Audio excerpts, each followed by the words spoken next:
on YouTube, welcome, welcome, welcome. Thank you so much for joining us. This is your politics program, and of course, I'm your host. Hello, neighbor.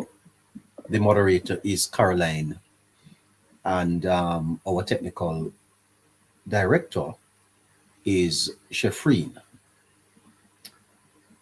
Of course, the team is completed by our analyst, Harry, and the raspy voice Scratch. Oh my God, my chair is falling off. Let's bring the. I've wanted to talk NARA for a long time. Let's bring the conversation to that tonight, and I'm going to take a little time, but I think it is important. I've been getting some calls. My listeners are saying to me that I should get them to understand NARA. Now,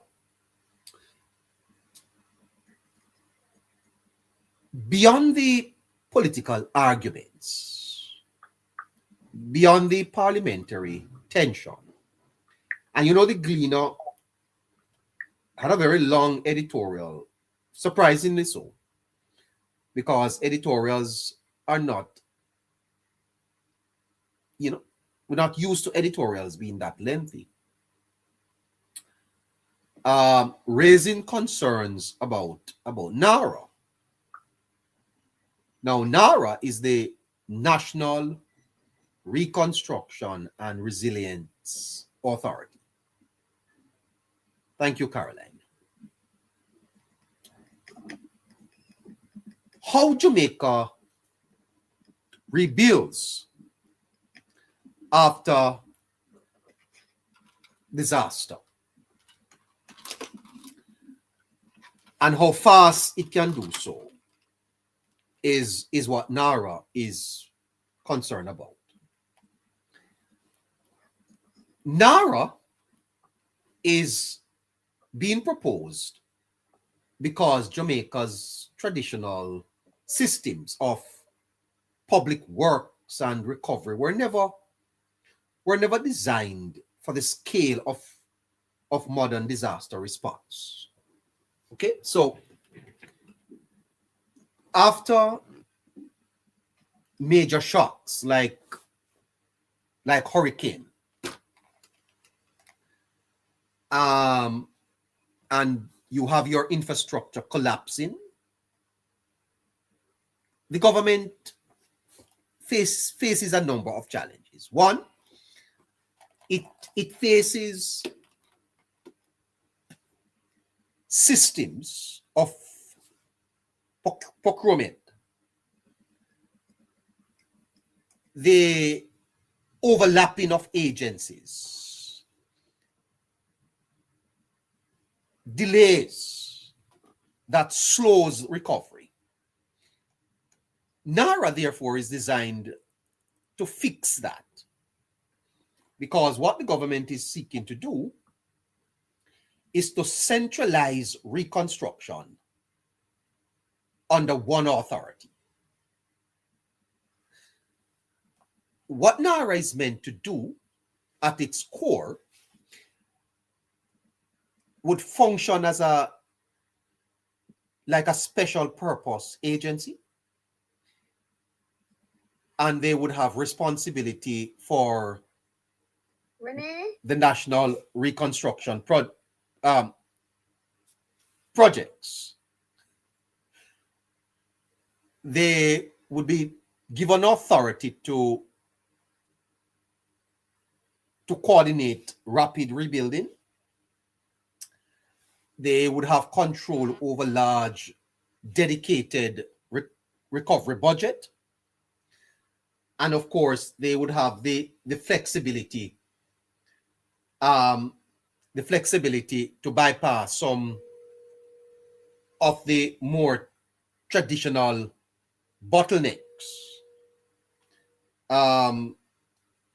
in the execution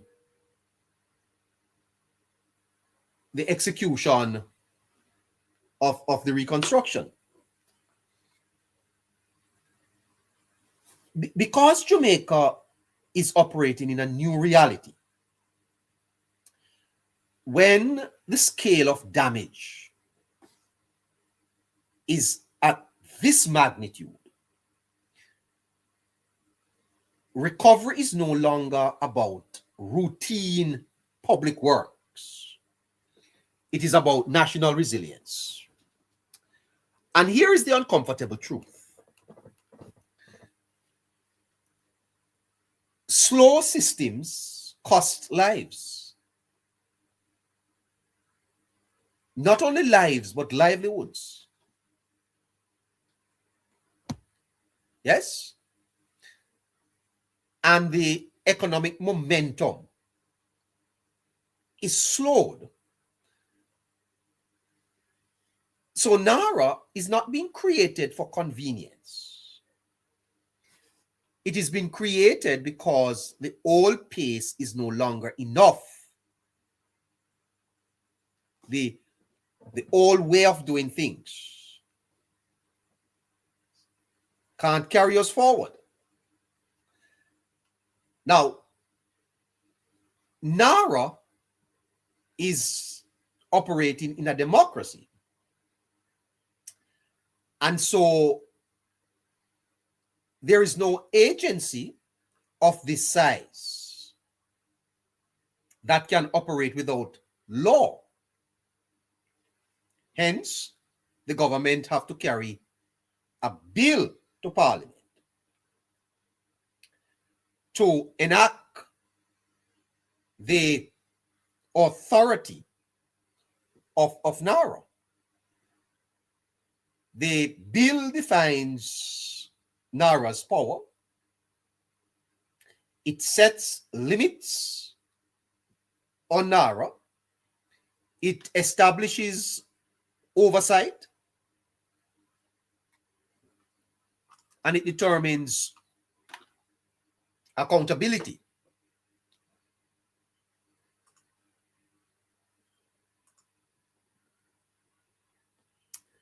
My goodness, I just lost the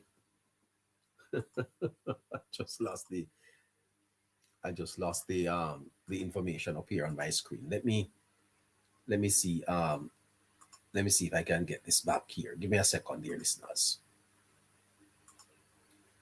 Let's see if I can get this back here. I'm right here. Great. All right.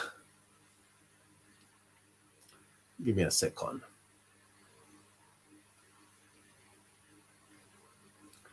All right.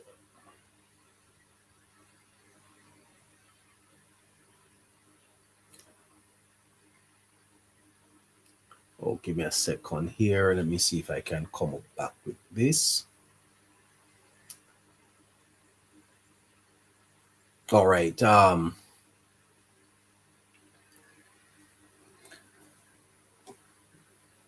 This week, the United States of America is celebrating 250 years. And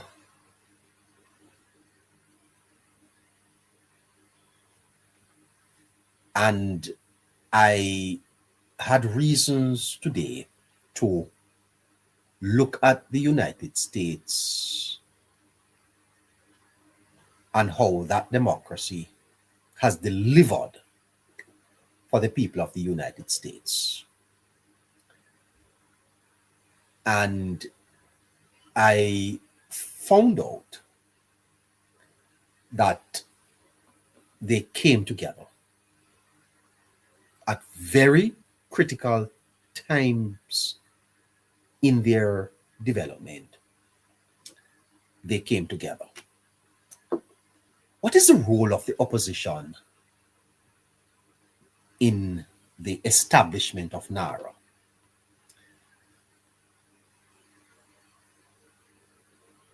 They should scrutinize the bill. They should test the safeguards. They should raise the red flags. And of course, they ought to ensure public accountability. That is democracy working. But scrutiny must match with responsibility, because there is a danger in delay. There's a difference between improving the legislation and stalling national recovery. Because if the bill is delayed for too long, then the reconstruction is delayed. The mechanisms for funding are going to remain unclear. The coordination stays fragmented, and the communities are going to remain waiting. And when you talk about waiting in a post-disaster Jamaica, it is not neutral. It is costly. And so at the heart of the NARA's debate is a deeper question. In moments of national urgency, what matters more?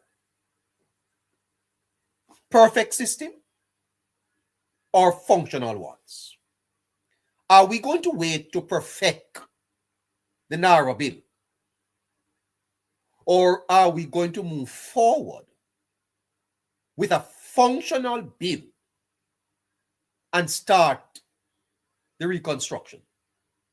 Because there is no system that will ever be perfect. There's no system that can be perfect. But a delayed system that could have worked is still a system.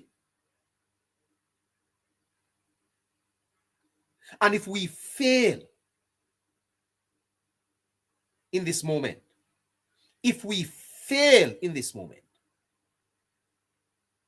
to start the rebuilding of our country, we are failing our people. And we are also failing the generation that is coming after us. So then, we're not talking about blind speed. It is urgent legislation with disciplined oversight.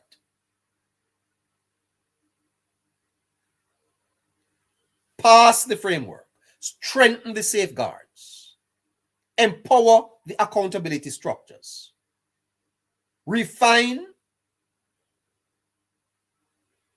as the implementation unfolds. Pass the bill. Because Jamaica does not need laws that look good on paper. Jamaica needs systems that move in real time with the country's reality.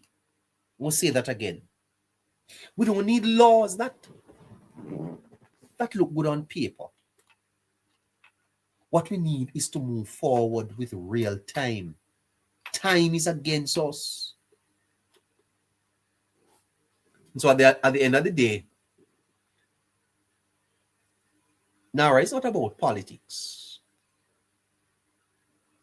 It is about rebuilding homes. It is about restoring roads. It is about restarting lives. And the real question for Parliament is this: will Jamaica choose delay in the name of perfection? Or will Jamaica choose progress in the presence of urgency? Those are the questions that the Parliament must answer. How urgent is the NARA bill? Now, I see the Gleaner put out an editorial on this, raising some concerns about the bill. I'm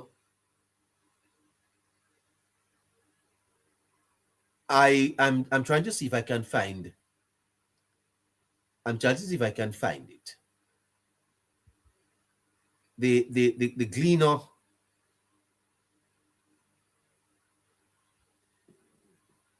had an editorial about this.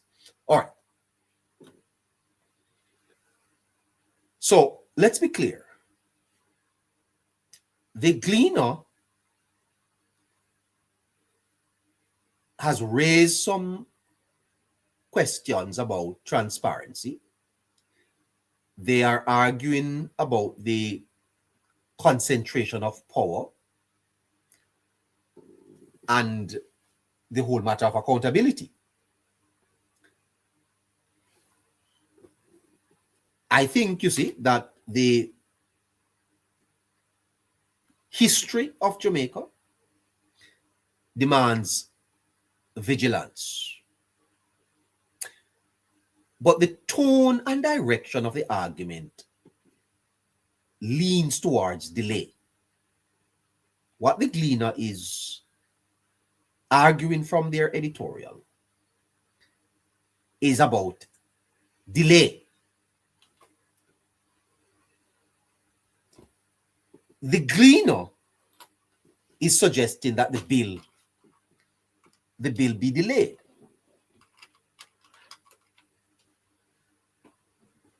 In other words, expand the consultations, slow down the process. And that raises another question. Who benefits from delay? Who benefits from delay? Because you see, in politics, timing is never accidental, you know. Because delays shift the narrative. It reshapes the public's perception. And yes, so sometimes delays align with the strategic objectives of the opposition.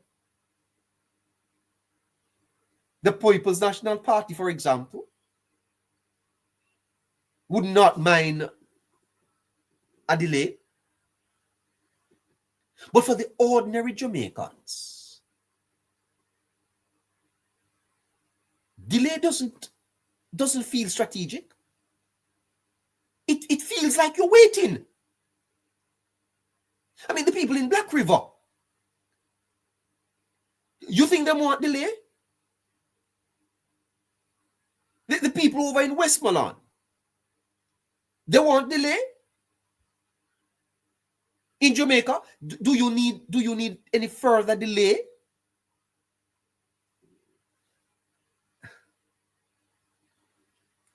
The government, you see, led by Andrew Holness, is making a different argument. The government is saying that diffuse accountability slows outcomes. That concentrated authority, while imperfect, can deliver speed. And in a post-disaster context, speed matters. Because the roads must be rebuilt, the homes must be restored, the economy must restart. An economy, plural, you could say economies, because each community have its own set of economic activities. This is not the moment for bureaucratic drag. If there was ever a moment when, boy, I tell you. Anyway, here is the balance. Here's the balance, because this is getting a little bit frustrating. The real answer is not delay. It is parallel action. You have to pass the legislation. You have to establish NARA.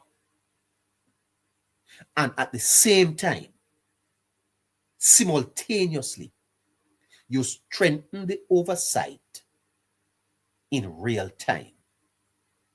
The first thing that must happen is that NARA must pass the bill. Get NARA established.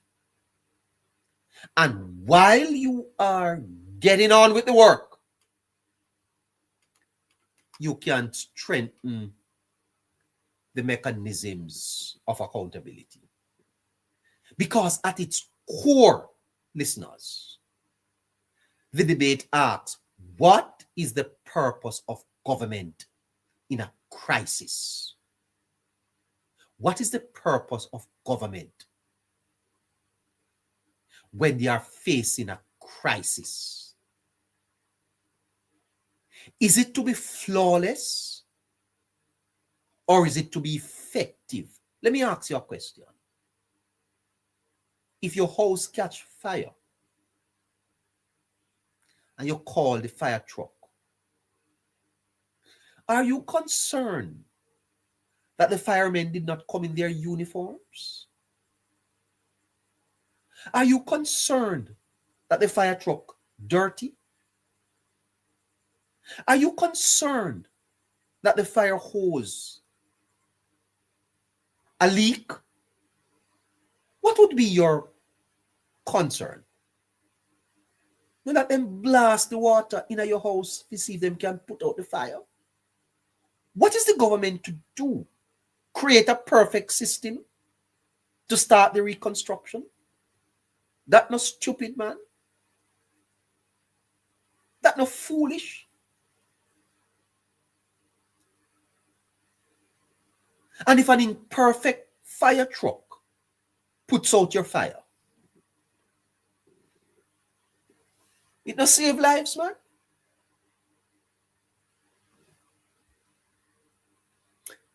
So yes,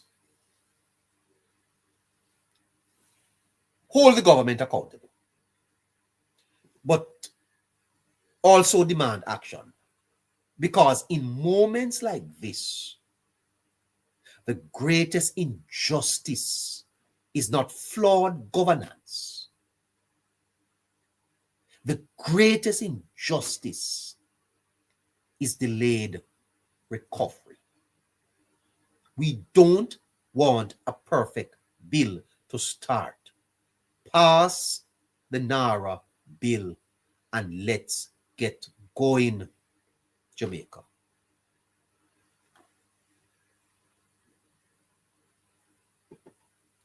And let's speak a little bit more plainly. So I'm taking my time tonight. Let's speak a little bit more plainly. The position being advanced by the Gleaner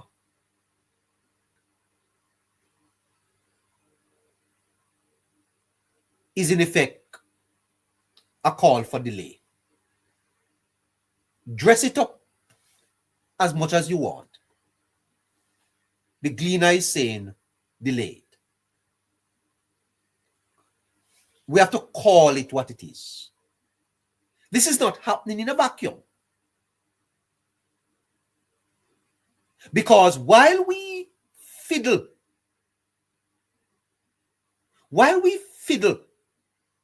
Communities are still recovering. People are displaced. And the infrastructure of the country is broken.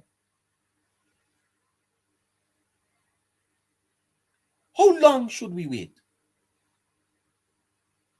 How long should we wait? Because every week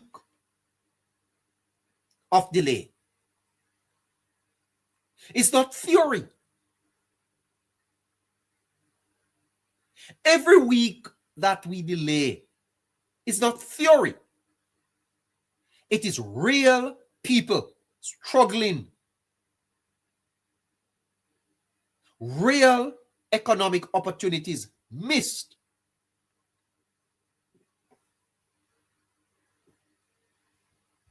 Because although the Gleaner's argument sound principled,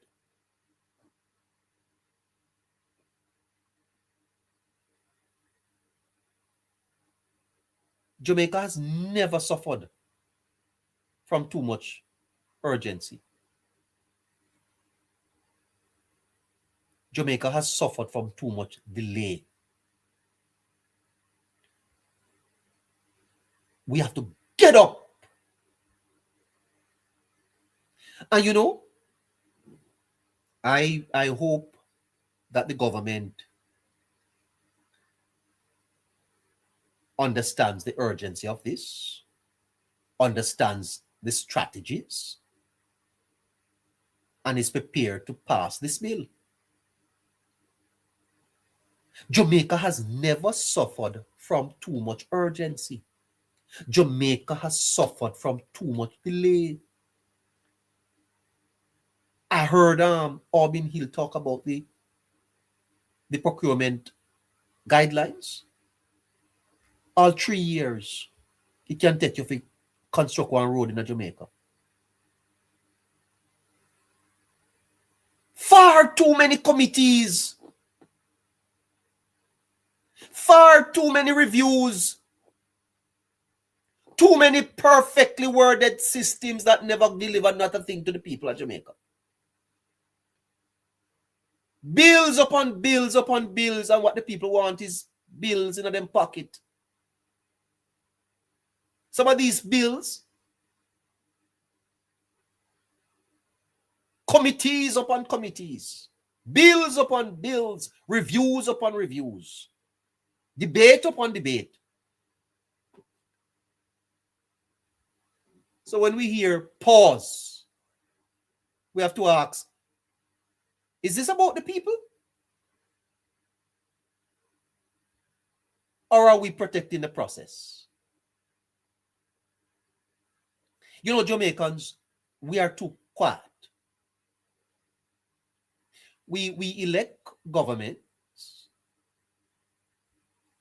and we don't actively support the government.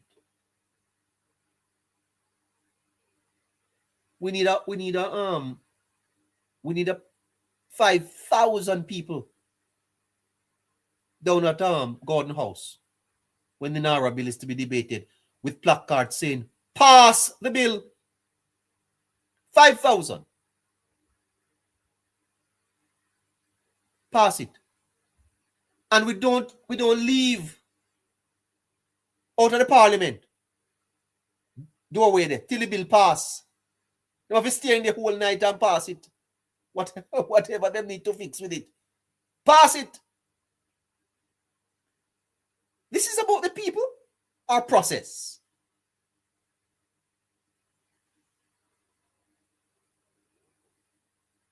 In a crisis, you're asking for process? Let me ask you a question. If you go to save a man that is drowning, and the man say, all right, sir, before you save me, can we talk about the process? You can imagine that? A man is drowning, and you go out there to save him.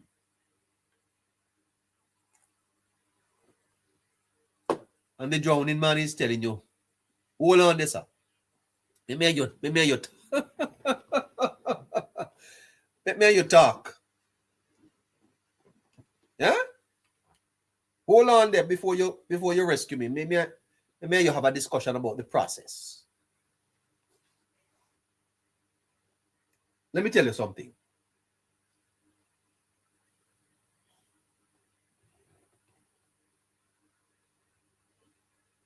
There is one thought that says, get the system perfect before you act.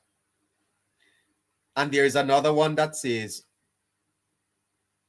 act now and refine as you go. Many Jamaicans understand what I'm saying. Because enough of we. When we start with house, we finish 2 room and move in. Some of we move in on the bare floor without no tile. Some of we move in the house with no window night. Some of we, when we move in the house, we have to take plyboard nail up the door. No kitchen day night. No paint. But at least we know, say, we move in our own house. And as we go along, we take with time and finish it. Not true? That's how we start. Step over them and pass the bill. And I'm calling upon Jamaicans. Make we lead a movement that the NARA bill must not be delayed by no politics, no Gleaner, no civil society group. How much weeks we must give them? How much weeks? Can somebody get it from the Jamaica Labour Party and the government for me now? How much week them need for the bill to pass? 5,000 Jamaicans must turn up. And the bill, if the bill don't pass, Parliament can lock. Rubbish. Rubbish about delay. The Gleaner can't stop the NARA bill. Not to stop it.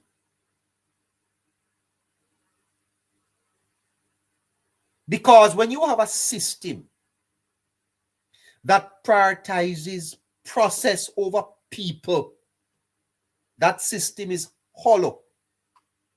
We do not want a system that prioritizes no process. Mr. Patterson one time told Dr. The housing man to let the paperwork catch up. Dr. Blythe.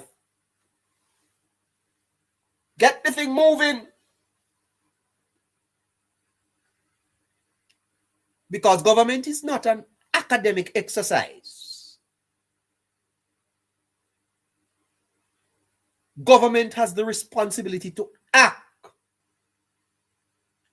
especially in a crisis. Procurement, in a crisis, people's lives are at risk.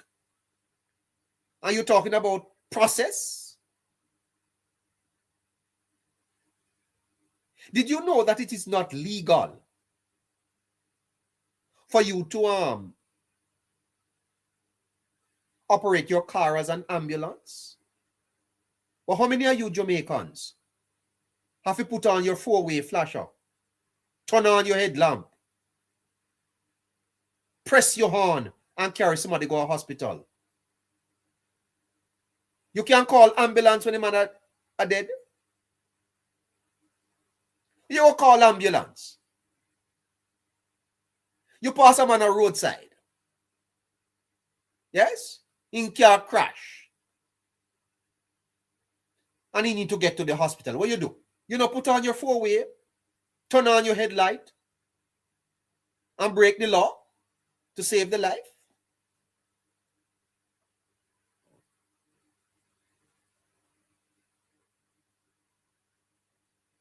Let's not pretend, that politics is not part of this, Let's not even pretend that politics is not part of this, Extended debate. Defense lawyers use this strategy all the time. Delay the case. All 10 years it tie up in a court. Sometimes they tie it up in a court so long the man dead. Slow the timelines down. And after a time, the public begins to doubt. These things don't exist in isolation, because perception is being shaped and they are creating openings. And yes, that environment benefits the opposition. So we have to watch and ask, is the Gleaner a proxy? Is the Gleaner in collusion with the People's National Party? Because the Jamaica Labour Party's fourth-term success hangs partly with this NARA bill passing and the reconstruction happening. It cannot happen in the present structure. The amount of money that is to be spent, the magnitude of the reconstruction can't happen under this system. And if we take 1 year to pass the NARA bill, then it's 1 year of delay that the country cannot afford. And while the political class navigates advantage, ordinary Jamaicans are navigating survival. Get on with the job.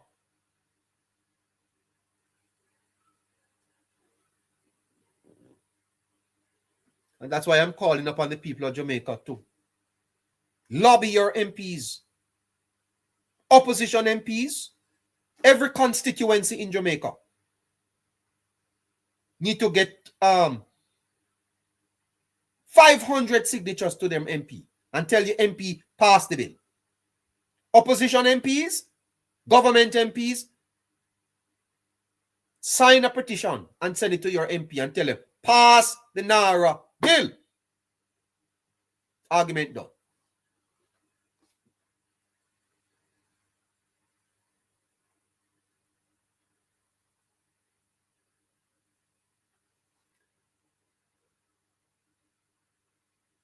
I feel though, that the government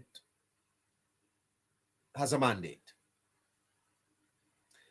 The administration of Andrew Holness has made its position clear. It needs a centralized authority. It needs faster execution. And it needs clearer accountability. You may not like the structure, but you cannot deny the urgency. Because rebuilding a country is not the time for hesitation. Bill should have passed long time. It's too late. And I want to be responsible because I'm not suggesting that oversight don't matter. I'm not suggesting that transparency don't matter. I am not suggesting that safeguards don't matter.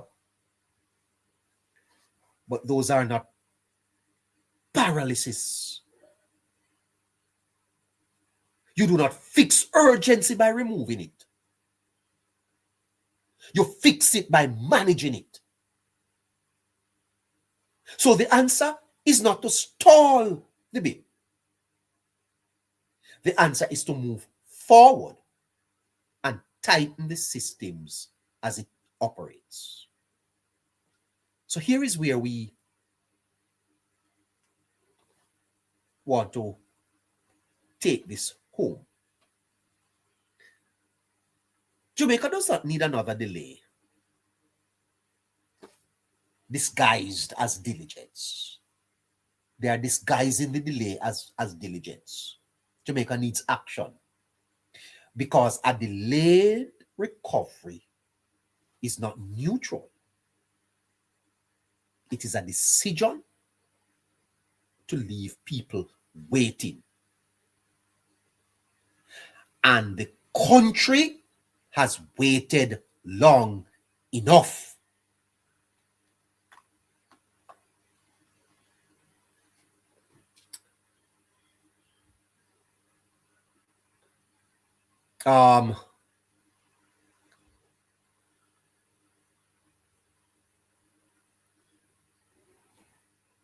Let me double down on this a little bit.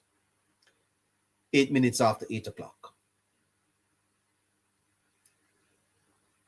There's a moment in American political history that still echoes today.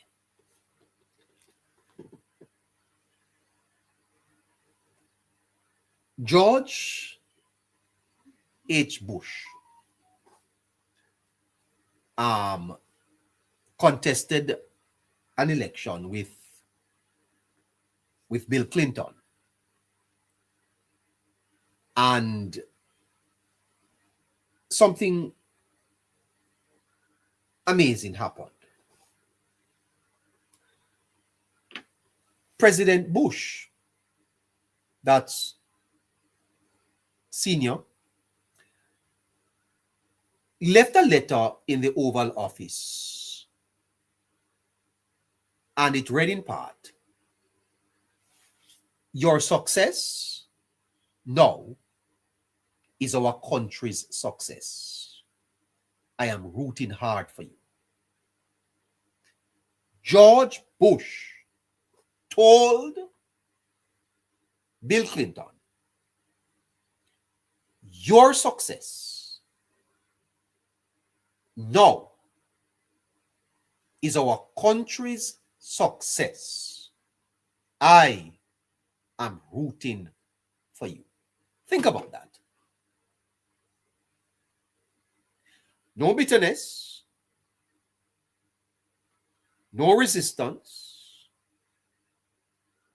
no calculation. George Bush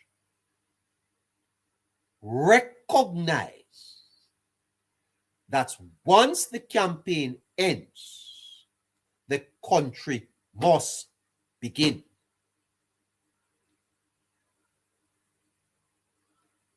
I want to repeat that. Once the campaign ends, the country begins. Let's take that home to Jamaica. Ask yourself, have we reached that level of political maturity? Is Mark Golding like George Bush? Do you see it in Mark Golding to say to Andrew Holness, "I am rooting for you"?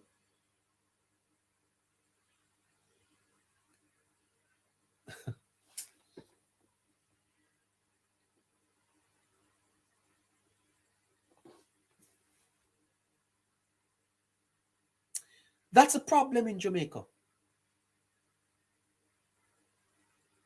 That's a problem. The problem in Jamaica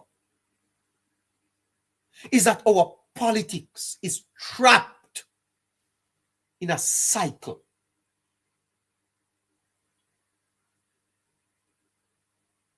The government proposes, the opposition opposes. It's a vicious, nasty cycle. 250 years. The American democracy, is that a perfect democracy? Republicans are very tough critic of the Democrats. But America have learned that country come first. Ask not what you can do for your country.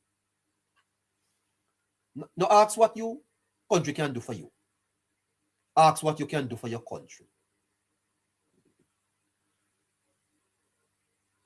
And that is where development slows.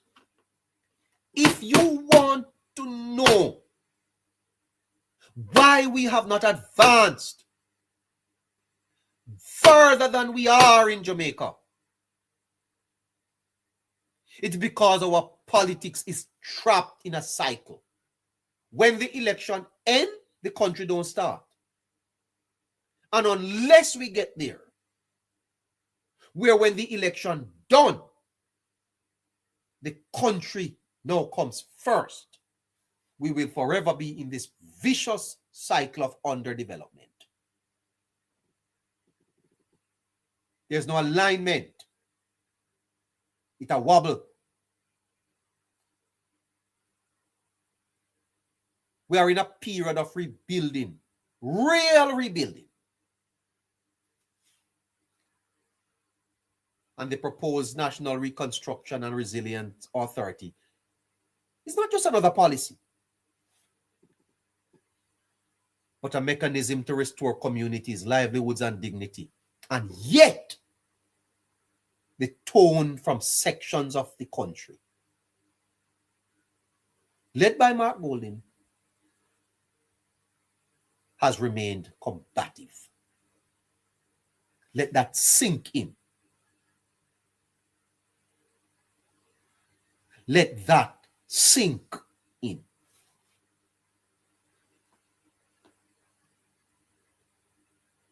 Mark Golding, in his last budget presentation, went into the parliament to remind Jamaicans how much vote he got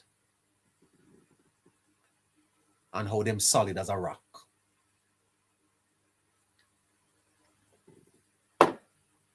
On that alone, on that budget speech alone, they should reject him. George Bush told Bill Clinton, I am rooting for you, because George Bush recognized that America came first. America come first. And we need to tell Mr. Golding. And I know you're going to draw out your political knives, but I'm a Jamaican, and God has blessed me with this space and with this team to talk, and they will talk. I'm going to talk, because Jamaica need this voice. Unafraid, fear, balance, conversations that matter. We need to tell Mr. Golding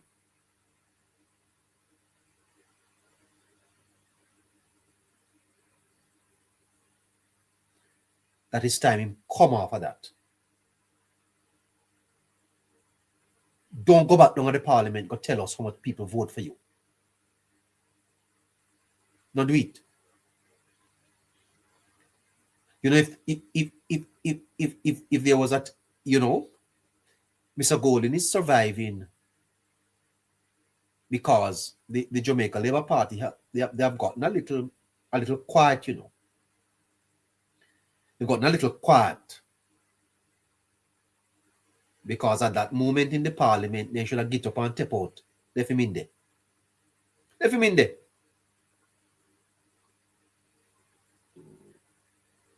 Reminding the country of votes he got. What an indictment. Seat counts and them solid as a rock.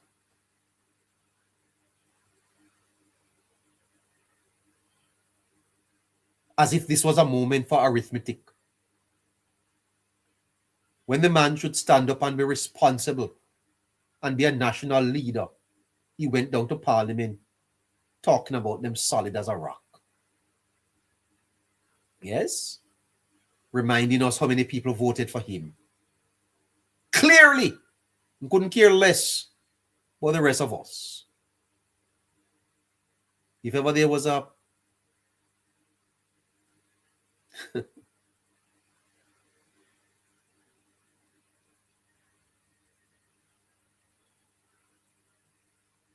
shaky.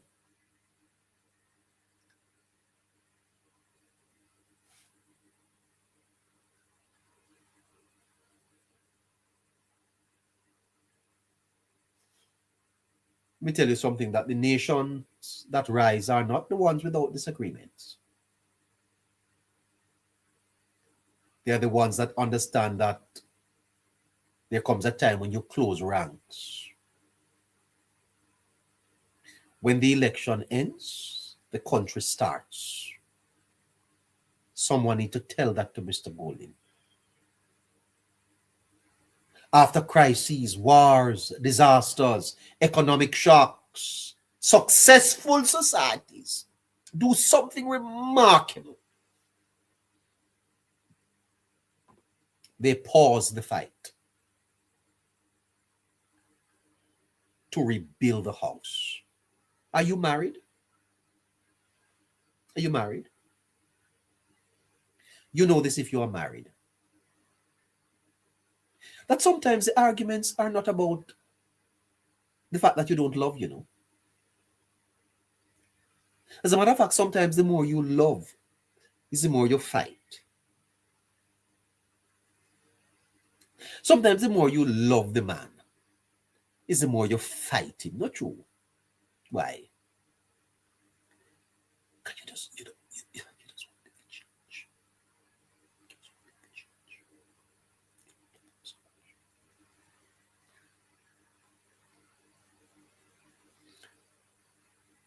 You quarrel and you fight, but you make it up tonight. One look below the waist, and you tremble like a child. You know me not gonna knock you down, baby.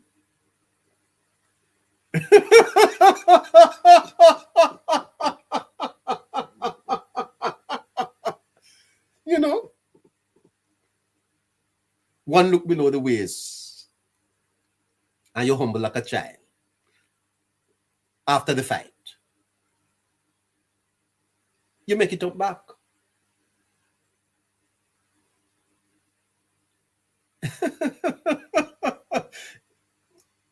You pause the fight to rebuild the house. 6 months after a general election. No pause in the political fight. The fight for scarce benefits and political spoils. Hostile tribes perpetually at war. Pause the fight, man, and build the house. Golden, stop the fighting. Stop the fight for power. Because power corrupts. Stop the fight for power. Wait, no man. Wait. If your time come. We're not in an election season. We are in a rebuilding season. People of Jamaica. Say it, no? Say it with me. We're not in an election season. We are in a rebuilding. Comrades, move out of the way. And let the country prosper, no man. Move out of the way. Golden, move out of the way, Golden. Move out of the way and make the country prosper. When 2029 come,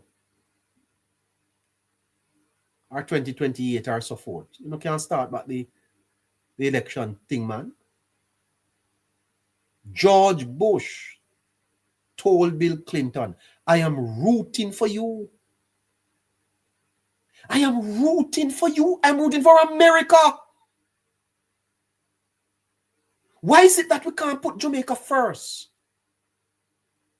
Why we can't, you know, that Bob Marley at one of his concerts held up Manley's hand and Siaga? Why Golden can't join with coolness for once to rebuild Jamaica? You don't have no identity with me, brother. Is it that you're so disconnected from us? You don't love us as a people, man. You don't love Jamaica. You know, Sister Jamaica don't need no division right now, brethren. Pause the fight. And let's rebuild the house. The house mash up. The house don't have no roof. Because you cannot repair a roof while arguing over who owns the hammer. You cannot put on back a roof if you spend time arguing who have the hammer. Listen to me. Sometimes I don't even know if I can manage this, you know. I don't know if I can manage it. Because I'm developing up. I don't know. I'm not a man that gets angry. I'm a gentleman. Well, I hope so.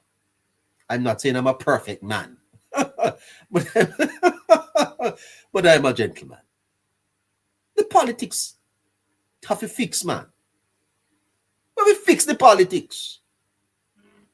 Pause the fight and fix the house. You gonna rule over the ashes? You gonna rule over the ashes? In your own constituency, Mr. Colin. I see you standing up in your nice jacket, talking about raw sewage. Raw sewage. Running on the streets in the constituency that you are a member of parliament for. You know, sister, the house want to fix. And while we fight one another, Jack Kingdom, I go to waste.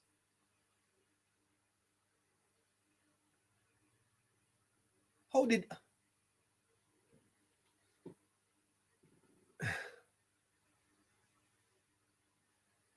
If you're going to repair the roof, stop fight over the hammer. And let's just be honest tonight about the costs. Because when politics becomes permanently adversarial, which is Jamaica's reality, we have an adversarial politics. It's very adversarial.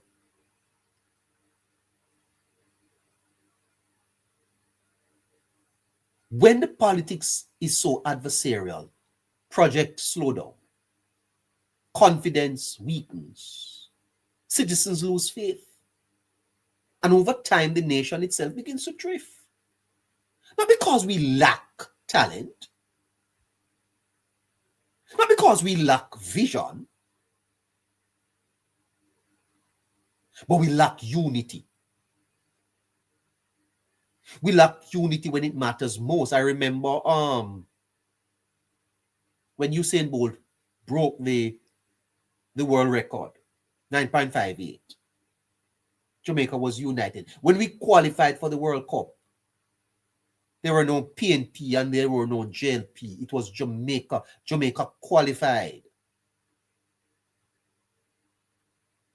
Why we can't unite and rebuild the country, man? Golden, why we can't unite and build the country? Why you can't tell your PNP man, people say, easy no man. Every day you know put out video.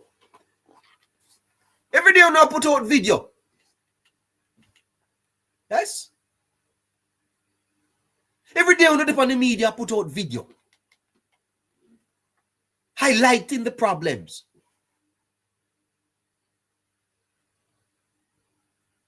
You know, NASA sent 4 people to the moon. One is a Canadian.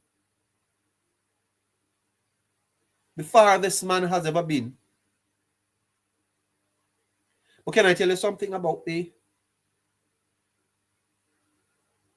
vehicle? Is a lot of it went left Earth, you know, but it's only the capsule return. The rest of it had to be shed. They have to shed it.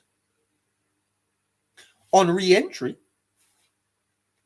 parts of the spacecraft had to be left behind, you know, or I could talk to you tonight, I would prophesy. And I want you to understand that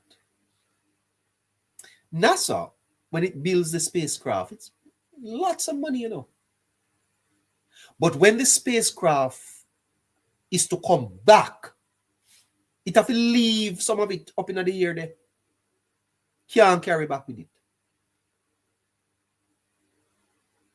And I want you to understand, you see, listeners, that you see progress. To progress, you have to leave some things behind. You have to drop some people. You have to let go some people. And I hope the Prime Minister is listening. If he's not listening, somebody tell him. Tell Your Holiness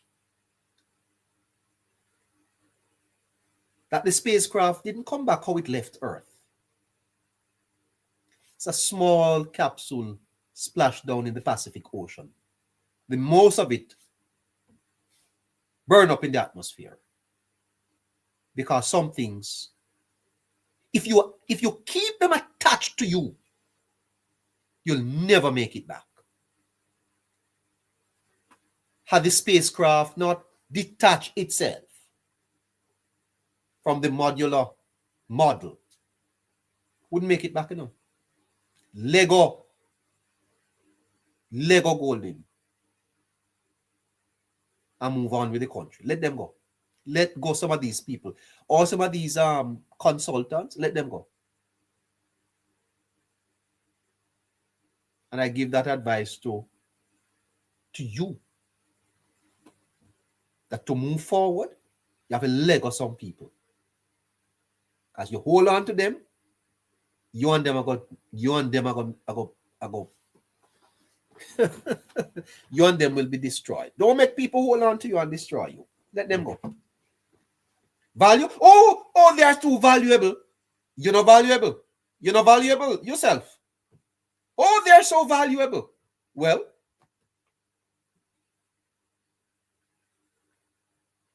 what does it profit if a man gains the world and losing soul?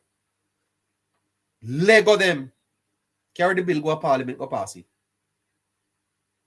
Not even debate. Me not have money. Not even debate. Madam Speaker, put the bill to the vote. Oh, opposition leader, you have anything to say? You listen to him. You say, all right. We hear what you say, Mr. Golden, but we are past the bill here today. Mr. Speaker, Madam Speaker, put the bill to the vote. Make it go to the committee and then vote for it. Pass the bill.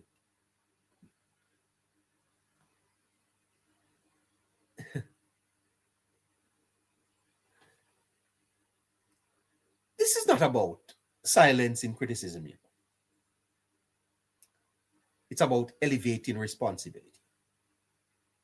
It's about saying to the opposition, challenge where necessary, but support when it counts. Because it's about saying to leadership, govern for all, not just for those who voted for you. It's about saying to Jamaica, demand better from both, as we have held the government to account. And this is what is wrong with Jamaica. We are too focused on criticizing the government, and the opposition gets away with too much nonsense. We are focused on criticizing the government. The government must always get it right. But we don't hold the opposition to any account.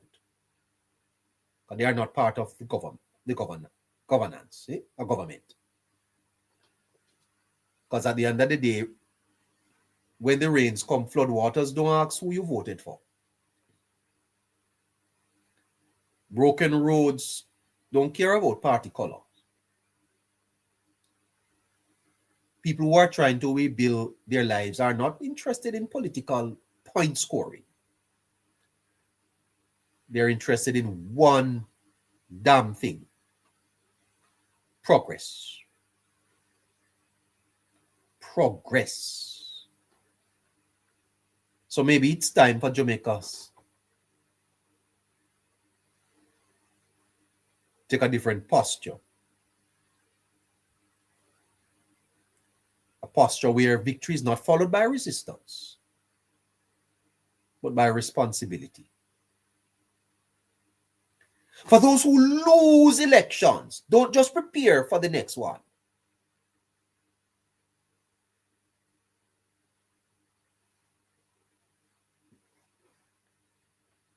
When you lose an election, you just shift your mind to the next one.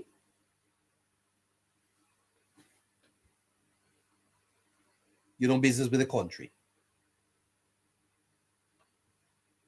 Because if Jamaica does well, comrades, if Jamaica do well, uno do well. When minimum wage go up, uno no get it. Eh? A Labour Party people get the minimum wage? Or everybody? Let me ask you a question. The light, the JPS light, a Labour Party people no more benefit? Comrades who no drive by road. Is there any comrade who pick the pan part? Comrades, are your children on the path program? I don't know. If Jamaica does well, doesn't everybody do well? And if Jamaica fails, we don't all fail, man. If the country fails, who fail? Labour Party people fail? Or everybody fail? What you want? What do you want? Comrades, what do you want?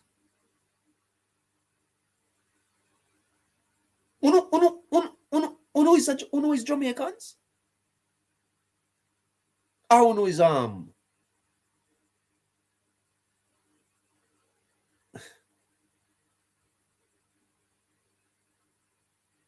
what are you? Are you Jamaicans? Talk to. Because if our hospitals improve, comrades, uno use a hospital? No, you go to hospital in Jamaica? Do you send your children to school? Are comrades benefiting from the student loan bureau? What about the roads? Don't you drive on the roads? So what is wrong with uno?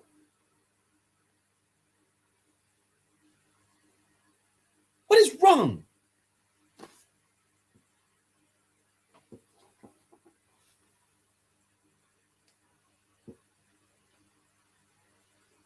Your success now is our country's success. I am rooting for you. George Bush told that to Bill Clinton. Is Mark Golding rooting for Jamaica? Are you rooting for Jamaica, Mr. Golding? Is Jamaica's success not your success? Or do you want Jamaica to fail? Talk to me. Do you want this country to fail so you can rule over the ashes? Because if you want Jamaica to succeed,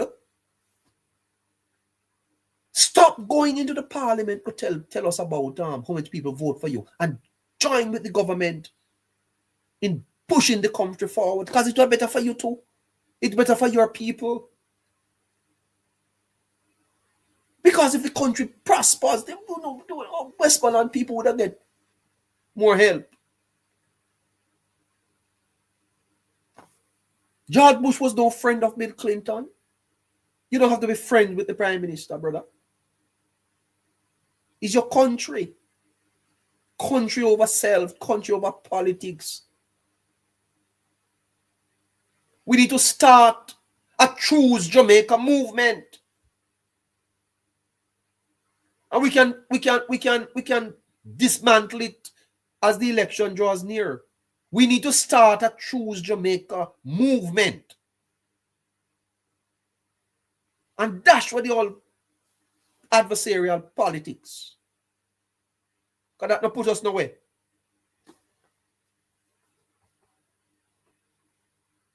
You don't have to be friends in a campaign. But when the campaign ends, the country begins. The country is bigger than your ego. The country is bigger than your party. The country is bigger than your pride. Put aside your pride. Put aside your ego. Put aside the partisanship. The campaign came to an end. Election night. The country must be placed first. And any one of these politicians that we see putting their party first over the next couple of years, we're going to call them out. Jamaica must look in the mirror. The Jamaican people need to look in the mirror. Come off at the internet with no foolishness, man, and let the country prosper. This is a tear down the country, so. And Miss Burchell, yes? Miss Burchell can't find nothing better to do than to be making videos about the struggles of people. Negative, adversarial, want to embarrass the government. Go and talk to the minister. Use your CDF money. Write proposal to donor agencies and try to get help for your people. Jamaica need to look in the mirror, you know. Because what we are seeing now is not that spirit. Instead of a posture that says, let the country succeed, we are hearing, especially from Mark Golding, a reminder of his political strength. Solid as a rock. We they hear now, solid as a rock. Solid as which rock? Solid as which rock? That's a threat, you know. Goldie, that's a threat, you know. And you have these subtle threats. Solid as a rock? You don't go in a parliament to be solid as a rock, man. You go in parliament to represent people. We don't want to. You know, Jamaica doesn't need any scoreboard right now, brethren. We don't need no scoreboard. Jamaica needs statesmanship. And you have not provided that, sir. With the greatest of respect, brethren, you have not provided any statesmanship to the country. This is not the campaign season. Time come. Time come. Time come and done. September 3. Blood and fire. Part the song. This is not a campaign season. This is a rebuilding season. And when a leader chooses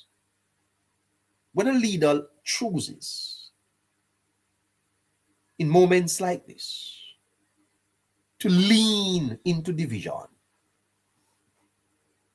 when a leader leans into division rather than direction, this emphasizing of political footing instead of national footing, it doesn't strengthen the democracy at all. It blunts the momentum. I beg you, Mr. Golding, stop it. Because if I should call it plainly, there is a difference between holding government accountable and holding the country back. Is the country being held back by the comrades? Sometimes I feel as if we should just cut the country in two. Give them, don't go east there. Let them go rule down there. So. Set up them own government and just build one wall. The wall of Jamaica. Could we do that?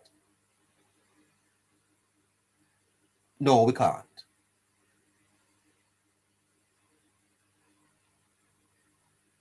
There are some people in Jamaica that is holding back the country.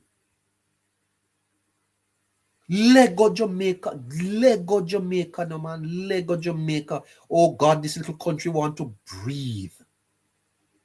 The country want to move forward. Good God Almighty. I've been looking at development. 8:45. I'm out of time, but for what it is worth, there are people holding the country back.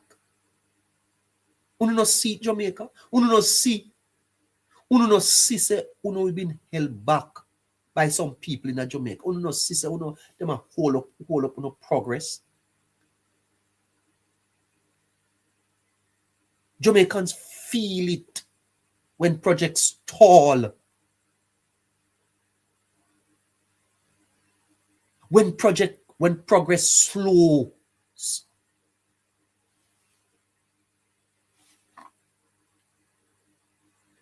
There comes a time in the process of a national rebuilding when leadership demands something higher. Lift the politics, man. The ability to say, I may not have won, but I still want the country to win. Anything less than that feels smaller than the moment Jamaica is in. Because history will not remember who had 28 seats and who got 400,000 votes. History will not remember that, you know. History will ask one question. When the country needed unity, who rose to it? We have to recognize that when the campaign ends, the country must begin.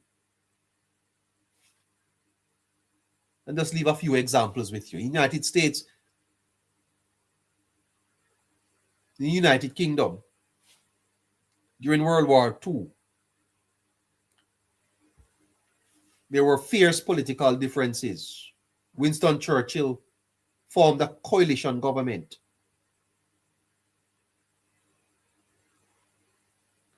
Britain was able to mobilize for survival. And at that time, opposition didn't disappear. It matured into partnership for a higher purpose. In South Africa, Nelson Mandela formed the government of national unity. Thank you, Jamaican princess. At the end of apartheid, Nelson Mandela brought former opponents, including F.W. de Klerk, into a shared government. These examples tell us something fundamental. Strong democracies are not defined by the absence of opposition, but by the discipline to align when it matters most. Because elections answer one question: who governs?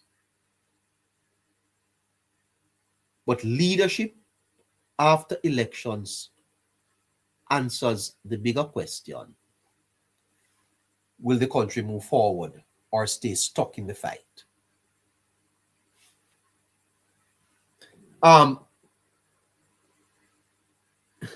We're at a crossroad. I'm wanting to go to my analyst.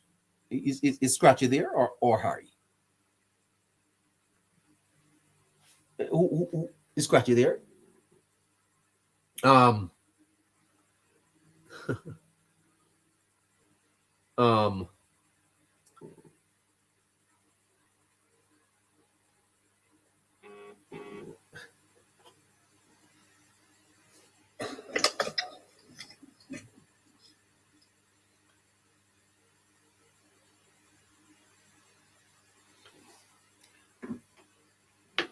Once the campaign ends, the country must begin. We're not asking for silence. We're not asking for blind agreement. We're asking for something proven over time across nations. Other countries have done it. And neighbor, could you please add Scratchy? And that is the maturity to know when to compete. The maturity to know when to compete and when to build.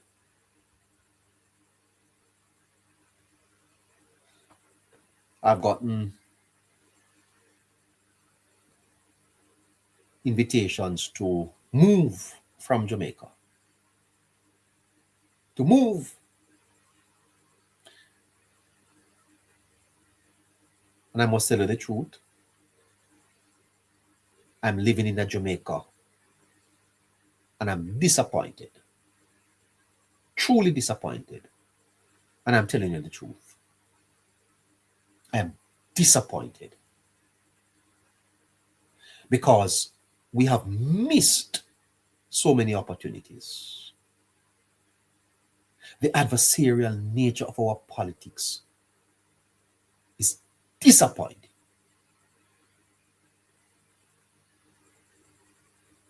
And I know some of us would like to lay it at the feet of Golden, but I think it goes beyond him. I think we really have to look at the practice, how we practice politics in Jamaica. And I beg my Jamaican brothers and sisters, please, I beg you, I beg you, if it's the last thing that you hear me say, fight for your country. Fight for your country. Don't leave it to politicians. Don't leave it to politicians. And support Andrew Holness. He does have the country's best interests at heart. I am rooting for you, George Bush says. I'm rooting for you. Because America is bigger than the Republican Party. Good evening to you, Scratchy.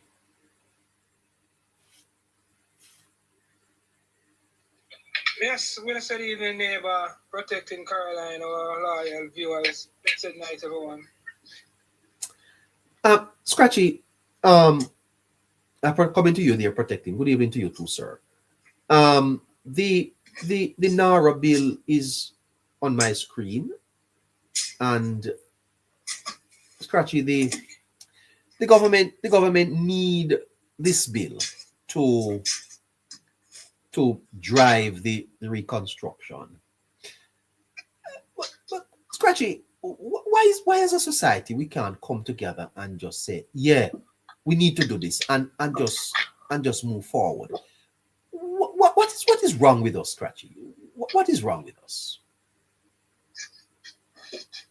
I mean, neighbor, I often ask myself the same question to neighbor, but when I look, neighbor, I realize that, neighbor, a lot of what is going on, neighbor, is as a result of the opposition, the People's National Party, neighbor.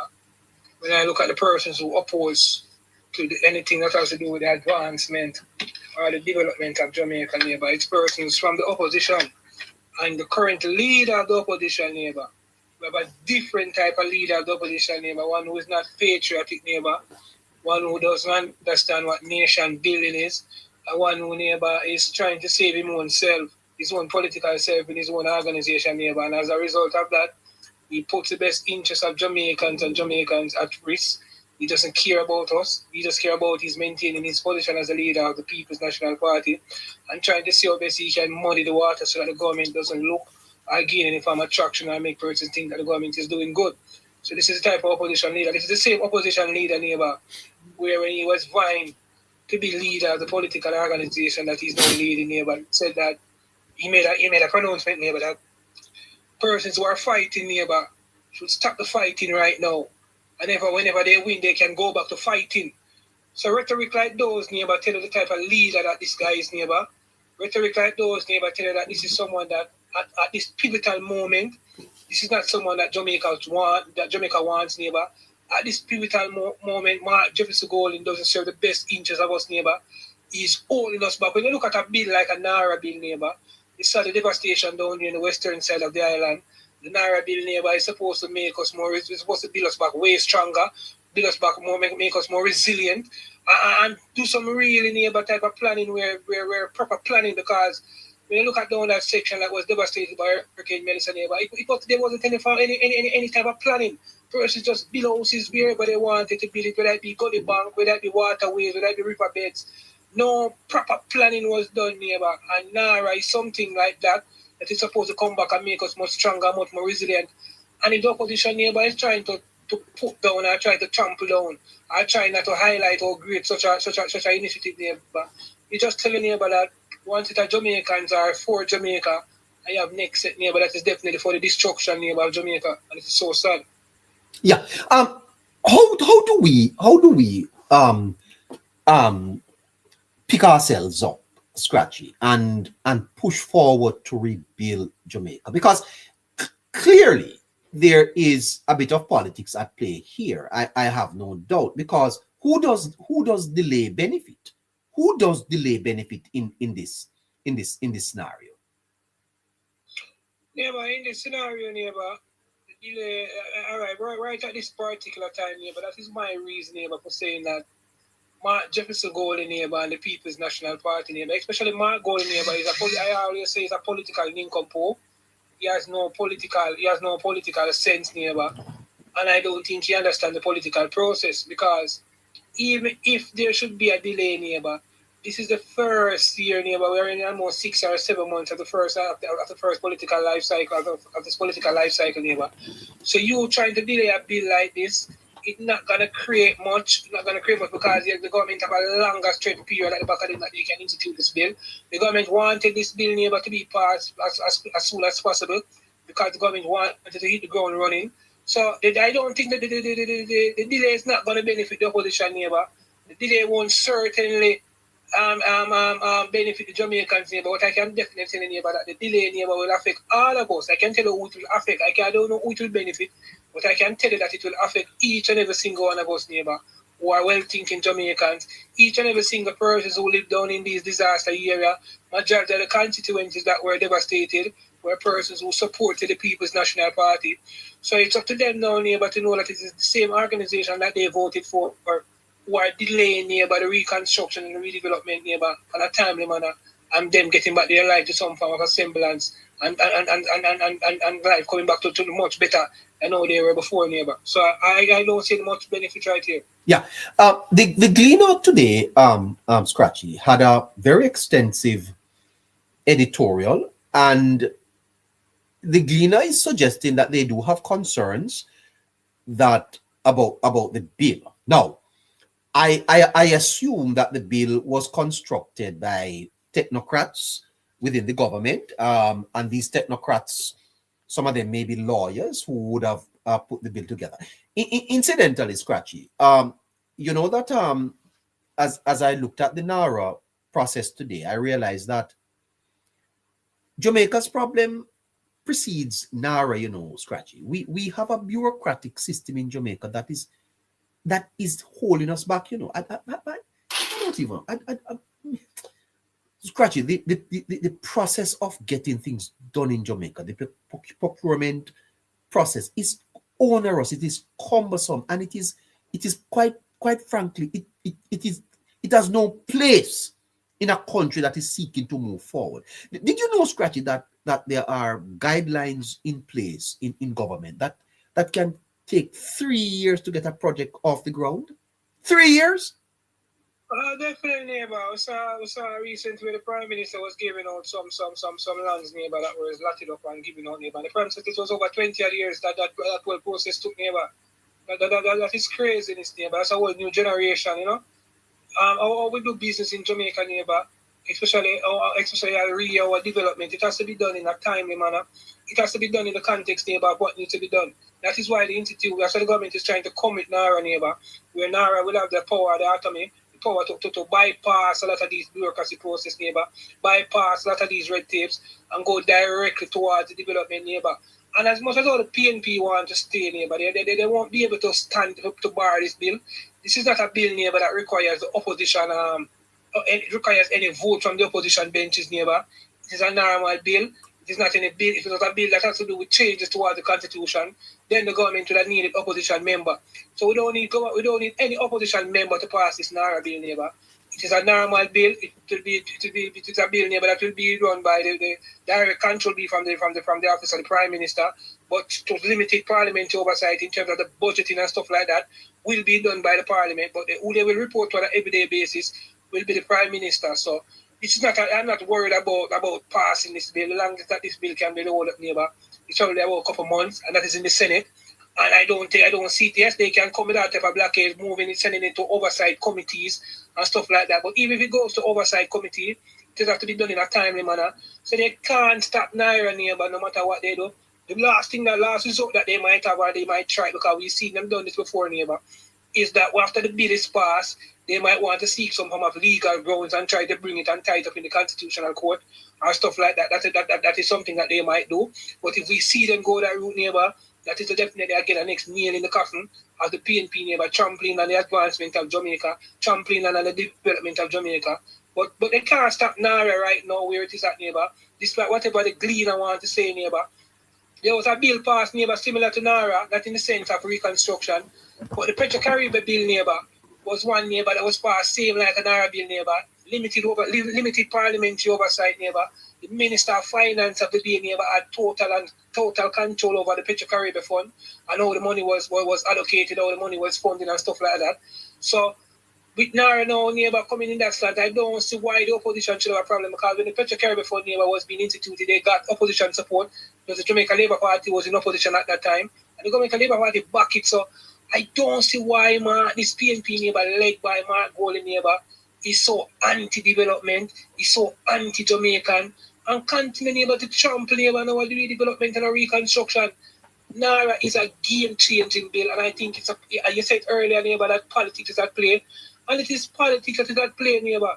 The People's National Party knows, neighbor, that with the introduction of NARA, neighbor, and majority of the constituencies and persons who are displaced, neighbor, persons who are in support of the People's National Party, the opposition party, and with NARA going into these constituencies, neighbor, they are fully aware. I said it last week, neighbor, that a lot of these grants, these roof grants that are being granted, neighbor, a lot of these persons who will be asked to put on back their roof, neighbor, these persons are going to be displaced again, And when I say displaced, I don't mean to put in any shelter or anything like that. These persons are going to be asked, neighbor, to move from some of these areas, because I can tell you, neighbor, that a lot of these roofs that are going back and houses that are they're going to be asked to move, because NARA is something that will be done, neighbor, with complete planning, proper geographical location, neighbor, town and country act planning, proper scientific record and scientific background checks on the lands and soils and stuff like that. So PNP is fully aware of that, neighbor. And with the movement of people from point A to point B, neighbor, political organizations, neighbor, don't see what the benefit, neighbor. All they can see, neighbor, is votes, neighbor, that support them in a particular area being removed and go to a next area. So what the PNP is looking at, neighbor, is saying that, okay, it is possible that we might lose vote, because they know, neighbor, that majority of these areas, neighbor, that are not conducive to any form of formal living, or any living, residential living, neighbor, are strong PNP, neighbor. So they know that if the government should go into these constituencies and these parishes with NARA and say, okay, 500 people live here, the whole 500 of you guys might have to be relocated because you're living in a riverbed and it is always going to be flooded. You have to, a year is apart, a place where you guys are going to go. Now they might go to somewhere where they say, okay, if we move 500 votes from this area, we're going to lose these votes and they might lose the constituents come the next election. And that is why we have so many informal settlements in Jamaica. That is why it was so difficult for PNP to fix up Jamaica, neighbor, because PNP rely on these informal settlements, neighbor. They put these people to live in these settlements, neighbor, to build up their voting talent to come election time. And Jamaica has passed, neighbor. We have passed the time, neighbor, where everything, where our development is based on political advantage, neighbor. if the development and the advancement of Jamaica, neighbor, is based on one political organization advantage, neighbor, we are not going to reach anywhere. We will never reach our true potential. Being one of the Caribbean nations or CARICOM nations with the highest population, and being one of the most popular Caribbean nation, neighbor, we're going to still continue to see our neighbors with lesser population, with lesser popularity, continue to outdo us, neighbor, because those guys are directly developing their country for the advancement of the future, neighbor, while Jamaica is sticking, developing, neighbor, and the development is totally pinned towards the political advantage of a political organization. That is total madness. That was the case in the 90s, and that is why we saw communities like Bakto, that is why we see communities like Riverton, and that is why we saw down here in Westmoreland so many informal settlements, because the People's National Party relied on these informal settlements. They relied on these dilapidated places. They relied on these people, but they put them in there in masses and let them farm. They let them live like rat and roaches down there in these places, neighbor, and they morph them. They give them basic handouts and keep them as under scarce benefit as well. And then build a formation, neighbor. These people breed up like rats in these places. They get overpopulated, and once they get overpopulated, you're going to reach 18 at some point in time, and these persons matriculating to vote for them. So it is difficult for them to move 1,000 people from a place or an area, neighbor, that is not conducive to living and put them to a different area, because all the PNP can see is losing 1,000 votes. The PNP cannot say that, okay, 1,000 lives has been advanced, 1,000 people living in better living condition. That is why Jamaica is in the situation that it is in right now, and NARA is about to change that. And the People's National Party, neighbor, they are very scared of that, neighbor, because they know that a lot of the communities right now, a lot of the constituencies right now that support them is ram and full with informal settlements, and these informal settlements, neighbor, people will be asked, neighbor, to take themselves away from these areas and go into more advanced settlements where it conducive to living condition, and that is what the People's National Party is afraid of. Fantastic information from you there, Scratchy. Hold on there for me. I want to welcome Protecting Jamaica, and I also want to welcome Harry Enriquez, who is joining us on the YouTube channel. So Harry is live on YouTube. Let me know if you're hearing me, Harry. Protecting Jamaica, good evening to you, sir. Good evening, neighbor. Protecting Jamaica. Did you get a chance to read the editorial from the Gleaner? No, neighbor. Even though I really don't read the Gleaner, but I really didn't have a chance. Okay. Protecting the Gleaner is raising the concerns about how the NARA bill is constructed. I see it, my brother, as the politics of delay. Dress up as consultation, deeper reflection, joint select review. But in real terms, Protecting, it means slowing down reconstruction at a time when Jamaicans are trying to rebuild their lives. Is this not just going to throw the bill off into coming on stream next year, Protecting? Could this be a political strategy of the special interests in Jamaica that are antithetical to the country's forward movement and are against the government of the Jamaica Labour Party? The same thing I told you the last time we had this conversation, which was, I think, Friday. Uh-huh. That the delay tactics will kick in once the debate on the bill starts. Yes. It is not going to be any different going forward. You see, they are not doing this with any good intention in. And they're also doing it because of a wide pool of special interests in Jamaica and in this whole matter of the reconstruction as we move forward. So it is not anything of a substantial position that they're putting forward. It don't matter to them. It don't matter to them. Because, for example, a lot of money will be spent, neighbor. Yes. A lot of money. It is almost $2.5 trillion will be spent. Yes. It pain the PMP heart that they are not in control of the spending of this fund. There's no other way to put it. There is no other way to put it. It on them say, and them control the purse and will see to how this money is being spent. Now, this evening, By the way, I don't think we have ever had this amount of money to spend on reconstruction ever in Jamaica. Nope.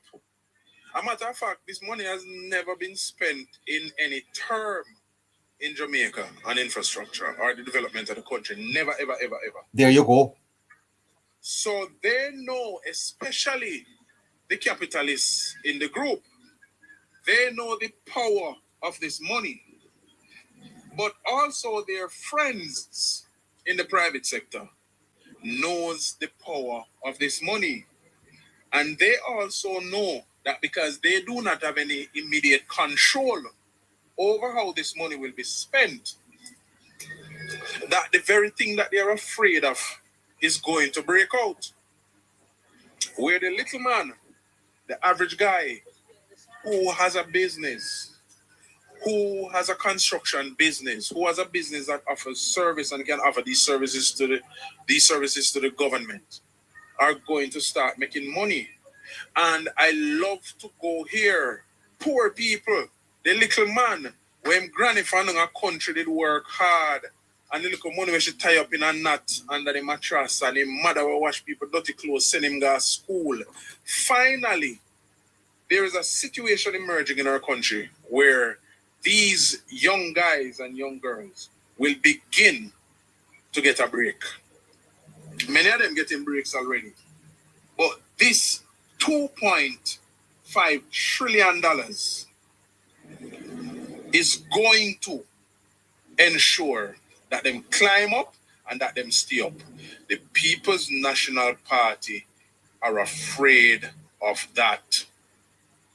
A neighbor then go and pull teeth and fingernail to attempt to stop this. It is not. They tried it this evening. I've been watching the debates all evening because I really wanted to see what they were up to. And there became a point in the entire debate, neighbor, where everybody sit down and say nothing. And the speaker to say to them, but I have all these people on the list here to speak. Why don't want to speak? They want to wait till next week. They wanted to wait till next week. And them never stop until the parliament adjourned. And then next week, them are going to end up talk. Next week, neighbor. And I can bet you next week when they come with something else. Now, is the bill perfect? No. Yes. Nobody said that the bill are going to be perfect. Because it's a bill being introduced. And there are always amendments in bills that are introduced to the parliament. And nothing strange. But the way them lining up and the way they're putting it forward as if something inherently is wrong with the bill and the whole entire bill must be scrapped. And it is the idea that Mark Golding suggests should form the basis of another bill. No. It is just a delay tactic because they know Jamaica is going to move forward. A lot of these people in Westmoreland will have to move. And guess what? 99% of scratches here who have to go move are comrades. And at these little pockets, them depend on when election come to vote for them. So this is much bigger than one bill. And all this not in there, all that not in there. Much, much bigger than that. They are concerns about numbers. And that's all it has always been for the PMP. Now, Mark Golding, let me touch Mark Golding a little bit, neighbor. Anybody who is of the illusion that Mark Golding care about Jamaica, them need to just go lock up in their house, chain up themselves and embedded and stay inside. Them not deserve to even come out and come mix with sensible people. Okay? Just before the Hurricane Beryl, the week before, Mark Golding traveled to England. Okay? And when, as Beryl got closer to Jamaica, and I realized, I think it was category 2, and then by the time it hit Jamaica, it went back up to category 3. I saw him come back 2 days before. The same thing with Melissa. Mark Golding went away the week before, him wife and him 2 pitney them.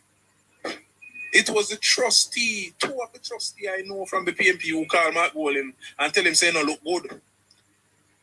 A category 5 hurricane cannot go lick Jamaica. And when all is said and done, because there's going to be delay in travel and all of that, because infrastructure might mash up, then it is going to be said, where's Mark Golding? In there, England. That's how he came back 2 days before the hurricane made landfall, and him left his wife and kids up there. Mark Golding don't care about Jamaica. So if you are of the illusion, it is that he cares. You're stupid just like him. Mark Golding is using the PMP as a means to an end.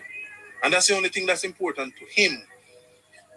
And we need to get that in our head now. And we need not to fool ourselves that it is any other way around. Don't fool yourself. Disabuse your own mind of this nonsense that he cares about Jamaica. It is about him. Okay? In Andrew Wallace's economy, them are bid. Him and Peter Bunting just opened them new development. Must sat there. Okay? Multi-trillion-dollar investment in an Andrew Wallace economy.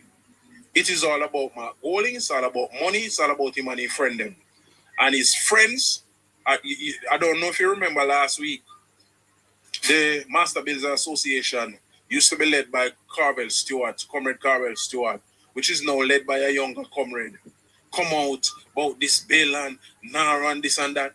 They are voicing their disgust publicly because they know that they do not have complete control over the spend, and it's a lot of money.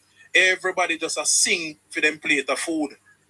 And if we fool ourselves in believing that, okay, not because the bill is not perfect, it is going to cause some harm or some damage to the society, we're just fooling ourselves.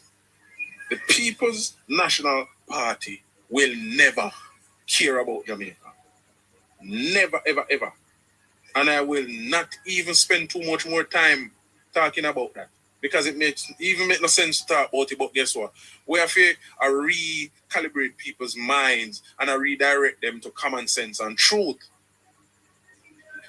Because it is required, sadly, that is required in an environment like this, where the PMP just create an atmosphere of distrust unnecessarily.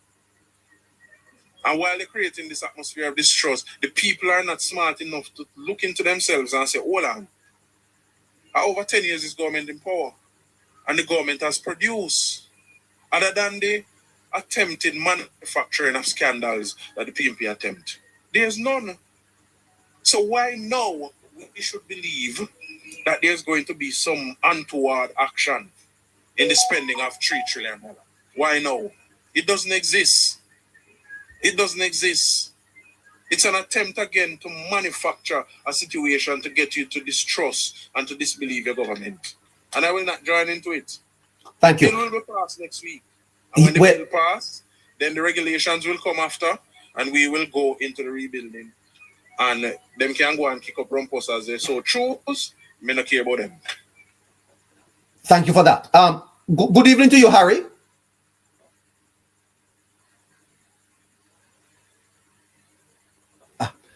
Am I hearing Harry? Good evening, Harry. You hearing me, neighbor? Loud and clear. How are you? A little tired tonight, neighbor. A little tired. Well, the YouTubers, the TikTokers should know that you're live on YouTube, right? Yes, neighbor. Yes, you're not on TikTok at all. We're streaming live on YouTube at the same time. So you are managing that channel over there, sir. How are things over there? Well, not too bad, not too bad. You know, we know the growth is coming, but always picking up the YouTubers, neighbor. They're with us. They're growing. Yes. TikTok, you just might be having some serious company very soon. Wow. But we'll be monitoring it and enjoying the company over here, neighbor. Well, that's fantastic. Say hi to the friends. Say hi to the friends over there for me. Make sure. Definitely will do, neighbor. Yeah. Harry, would you put in context for us the NARA bill? Get us to understand, Harry, why NARA? Why is this bill important to us moving forward? And why is it that the government have to bring this bill to Parliament for Jamaica to move forward? There are many people asking, why not just work within the system that you already have? Explain to us why NARA is important, what it is about. Well, one of the major things, neighbor, based on the volume of money that we will be handling over the next few years, we need to have a full-on framework and structure this money to ensure that this money goes to capital-driven infrastructure, Yes. things that will also push the country going forward, and also do it in a timely manner, because we don't have this access to this money for more than, I believe, 2 years, right? Which goes into 2027.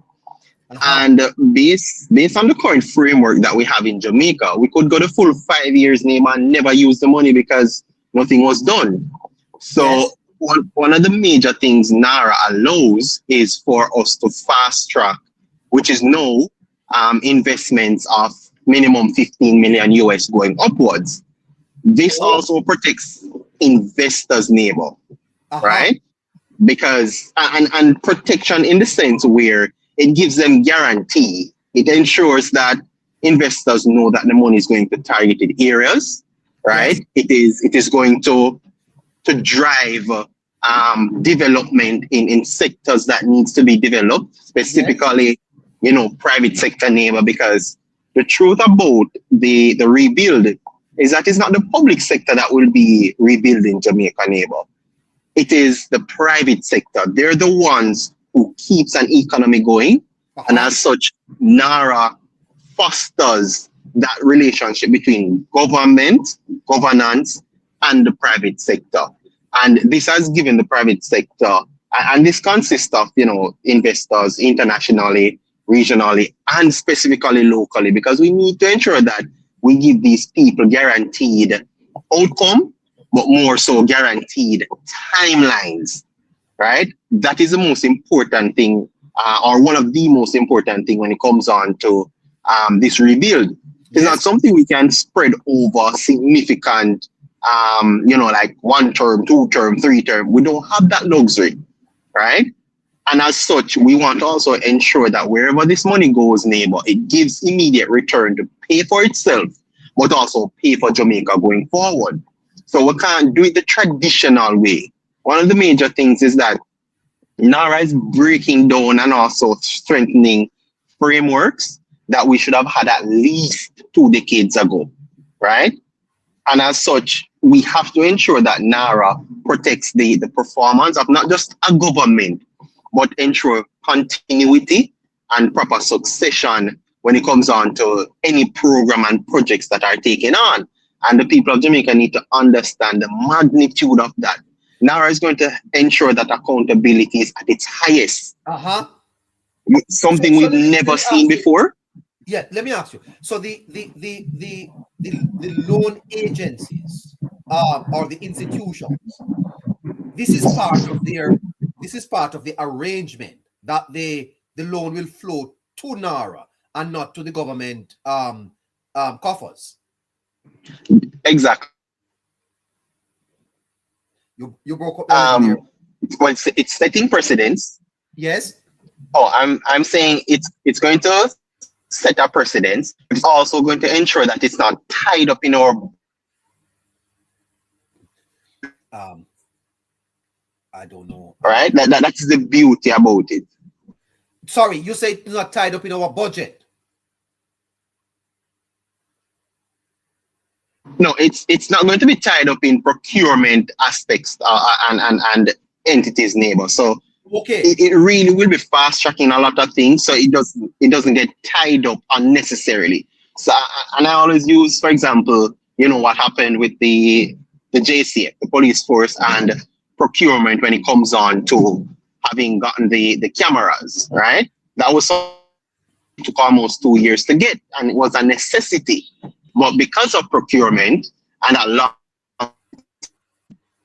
to achieve that feat until 2 years after, NARA is ensuring that they remove that and that we can actually go ahead and do the things we need to do at a faster rate, at a more impactful area, and also we have accountability at its highest, and also to make sure that the people of Jamaica can ask any questions and they can get any answers at any given time, independent of any government or any member of parliament, any institution within government as well, right? Because NARA is one that will show that this development that will be done won't be partisan in nature. So you won't have, oh, I'm going to do this because it's in this area. No, it's going to be done based on the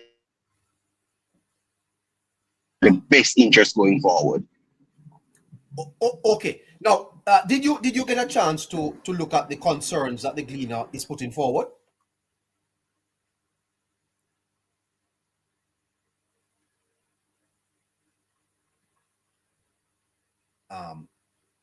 Hello. Well, I'm not so sure that I'm getting Harry there. Shafreen, what can you help me? What are you hearing, Harry?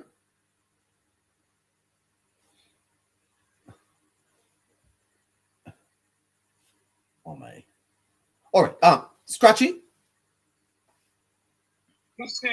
Yeah, Scratchy. So clearly, Scratchy. As is most things in Jamaica, politics gets involved. But don't you get the sense, Scratchy, that it's time for, maybe not time for, but that the government will have to assert itself and push through this bill so that the reconstruction can start and that the funding can start. Don't you get the feeling that the government needs to itself be pushing this forward, and despite the obstructions and concerns, that it has to lead the process of making sure that this bill goes through Parliament? Definitely, neighbor. This is not, as I was protecting said, neighbor, this is not the first, neighbor, where we have seen bill come to the Parliament, neighbor, and the opposition or civil society or private groups, neighbor, try to downplay or try to push back or rebuttal against it, neighbor. And we must also let the viewers understand, neighbor, that whenever a bill is introduced, neighbor, outsiders also have a say, neighbor, in giving it, whether they want to add any amendment or stuff like that. They are given a chance. Certain civil society groups are given a chance, neighbor, to be a part of the process. So when a bill is being passed, neighbor, it's an all-inclusive process, neighbor. It's not just government persons who just come and speak on it and whatever. Once an amendment is prescribed and it make any sense, then the government will definitely have to subscribe to that, neighbor, and work with it. But I don't think, neighbor, based on the importance of this bill, neighbor, I don't think the opposition have any chance of stopping this bill. Come next week in Parliament, we're going to see a full house, because that's when the voting is expected to go on. So we're going to see a full house come next week, neighbor. As I said before, it is a majority rule bill. You don't need any members of the opposition to vote for this bill for it to be passed, neighbor. The government members of the majority in the Parliament, they can pass the bill. Government members of the majority in the Senate, they can pass this bill, neighbor. The only way the People's National Party can hold up this bill right now or try to stop this bill, neighbor, is if it's from a legality standpoint, neighbor. And I am pretty sure that the technocrats, neighbor, who are constructing this bill, neighbor, they are making sure, neighbor, that there's no contradiction, there's no impeding on any part of our constitution, there's no impeding on any law, any other laws or anything, neighbor. And NARA will definitely pass, neighbor, whether the People's National Party likes it or not. It's a majority rule bill, and the majority of the persons are the Jamaica Labour Party who was that majority right now. So I don't see them stopping it, neighbor. I don't see the PNP stopping it. I know, neighbor, it's a bill that is being pushed by none other person, neighbor, than the Prime Minister himself, the office of the Prime Minister. So I think, neighbor, Cabinet understands how important this bill is, neighbor. Or some members also understand how important this bill is.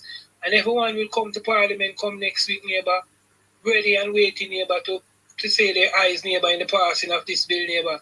The opposition is a minority. They can't stop it.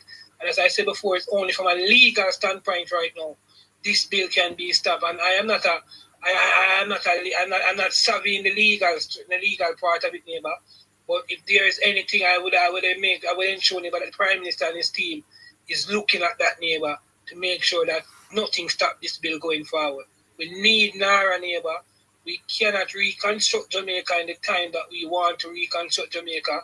We cannot reconstruct Jamaica, neighbor, in the way that we want to reconstruct Jamaica in its present format, with the present laws that are on our books right now, neighbor.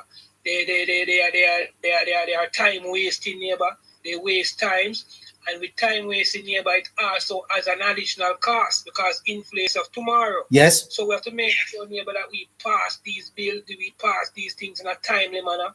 We have to make sure, neighbor, that the necessary things that needs to be done, all the necessary agencies and departments are under one who can pass this bill, neighbor. And I have no problem, neighbor. I think one of the main things that the PNP have, neighbor, is the power that they think that NARA will directly report to the Prime Minister. I think that is also one of their issues that they have, neighbor, because anything that has to do with this Prime Minister, the PNP try to knock it down as if he's the first or the first person to ever bring up anything like this. So NARA is the game changer, neighbor. NARA is what Jamaica needs to move forward. NARA is what Jamaica wants, neighbor, and no opposition is going to stop this, neighbor. For too long, we have allowed the opposition, neighbor, to slow our growth, neighbor. We have allowed the opposition to stop our growth, neighbor. We have allowed the opposition, neighbor, to sink Jamaica in a deep hole, neighbor. We have allowed the opposition in the party, neighbor, to sink us in dire poverty. We are not just the opposition, neighbor. They're proxies because they know, neighbor, that they cannot do it all by themselves. So what they do, neighbor, is get their proxies. I won't call anyone personally, but when you look at the media, they use their proxies in the media, they use their proxies in civil society, and they use them proxies, neighbor, in all that other organizations to come, neighbor, and try to push as if the NARA bill is something that Jamaica cannot manage or is something that Jamaica don't need. Based on the loan, neighbor, that the Jamaica government took or that the Jamaica government had, neighbor, it is a loan over a 3-year period, neighbor. We have to make sure that it is transparent. We have to make sure, neighbor, that it is dollar for dollar is done, neighbor, because this is a loan, and this is not a loan where you get from any other regular person, neighbor. This is a loan from global multilateral agencies, neighbor. They are going to be watching, neighbor. They're going to be making sure that we spend this money, neighbor, in the right way, shape, or form. They are going to be ensuring that we get dollar benefit for every single dollar that we spend. And NARA is what we need for that, neighbor. We should use the current format that we have in place. The current legislative framework will not allow us to get that money. Will not allow us to get that money, neighbor. The current legislative framework, neighbor, will not allow us to draw down on that money in a timely manner, neighbor. It will not allow that money to be spent in a timely manner, neighbor. And it will allow cost to be continue going up, because if you budget for something, neighbor, this year, come next year and the next 2 years, not the same budget, you're going to have to increase your budget, neighbor. Yes. Because the price of goods and services has increased as a result of inflation. So the People's National Party, neighbor, and its proxy groups and persons who support the opposition, neighbor, who continue to talk bad about NARA, what I would advise the PNP, and I don't want to normally give the PNP any advice, neighbor, but my reason for giving the PNP any advice this time is for the advancement of Jamaica and for the development of Jamaica. What I would say to the PNP is, for over the weekend, come with proper amendments, come with proper things that you think could be added to enhance the bill. Don't try come and fight the bill and stop the bill in its totality. See how best what you can add to the bill to make this bill more advanced, to what you can come to the table with as a collective group, neighbor, to see how we can push this bill forward.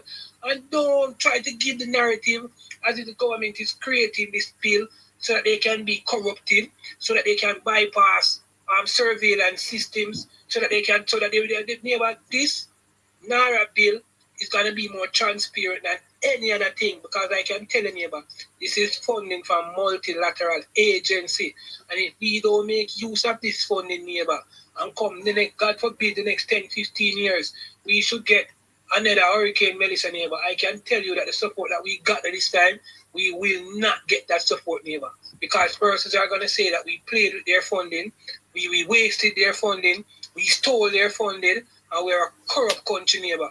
And that is where we are coming from. And we have changed that mindset out of multilateral agencies, that they are willing now to give us these advanced loans in these quantity and these amount, neighbor. And we must thank and respect that, neighbor, and know that Naira is going to be transparent.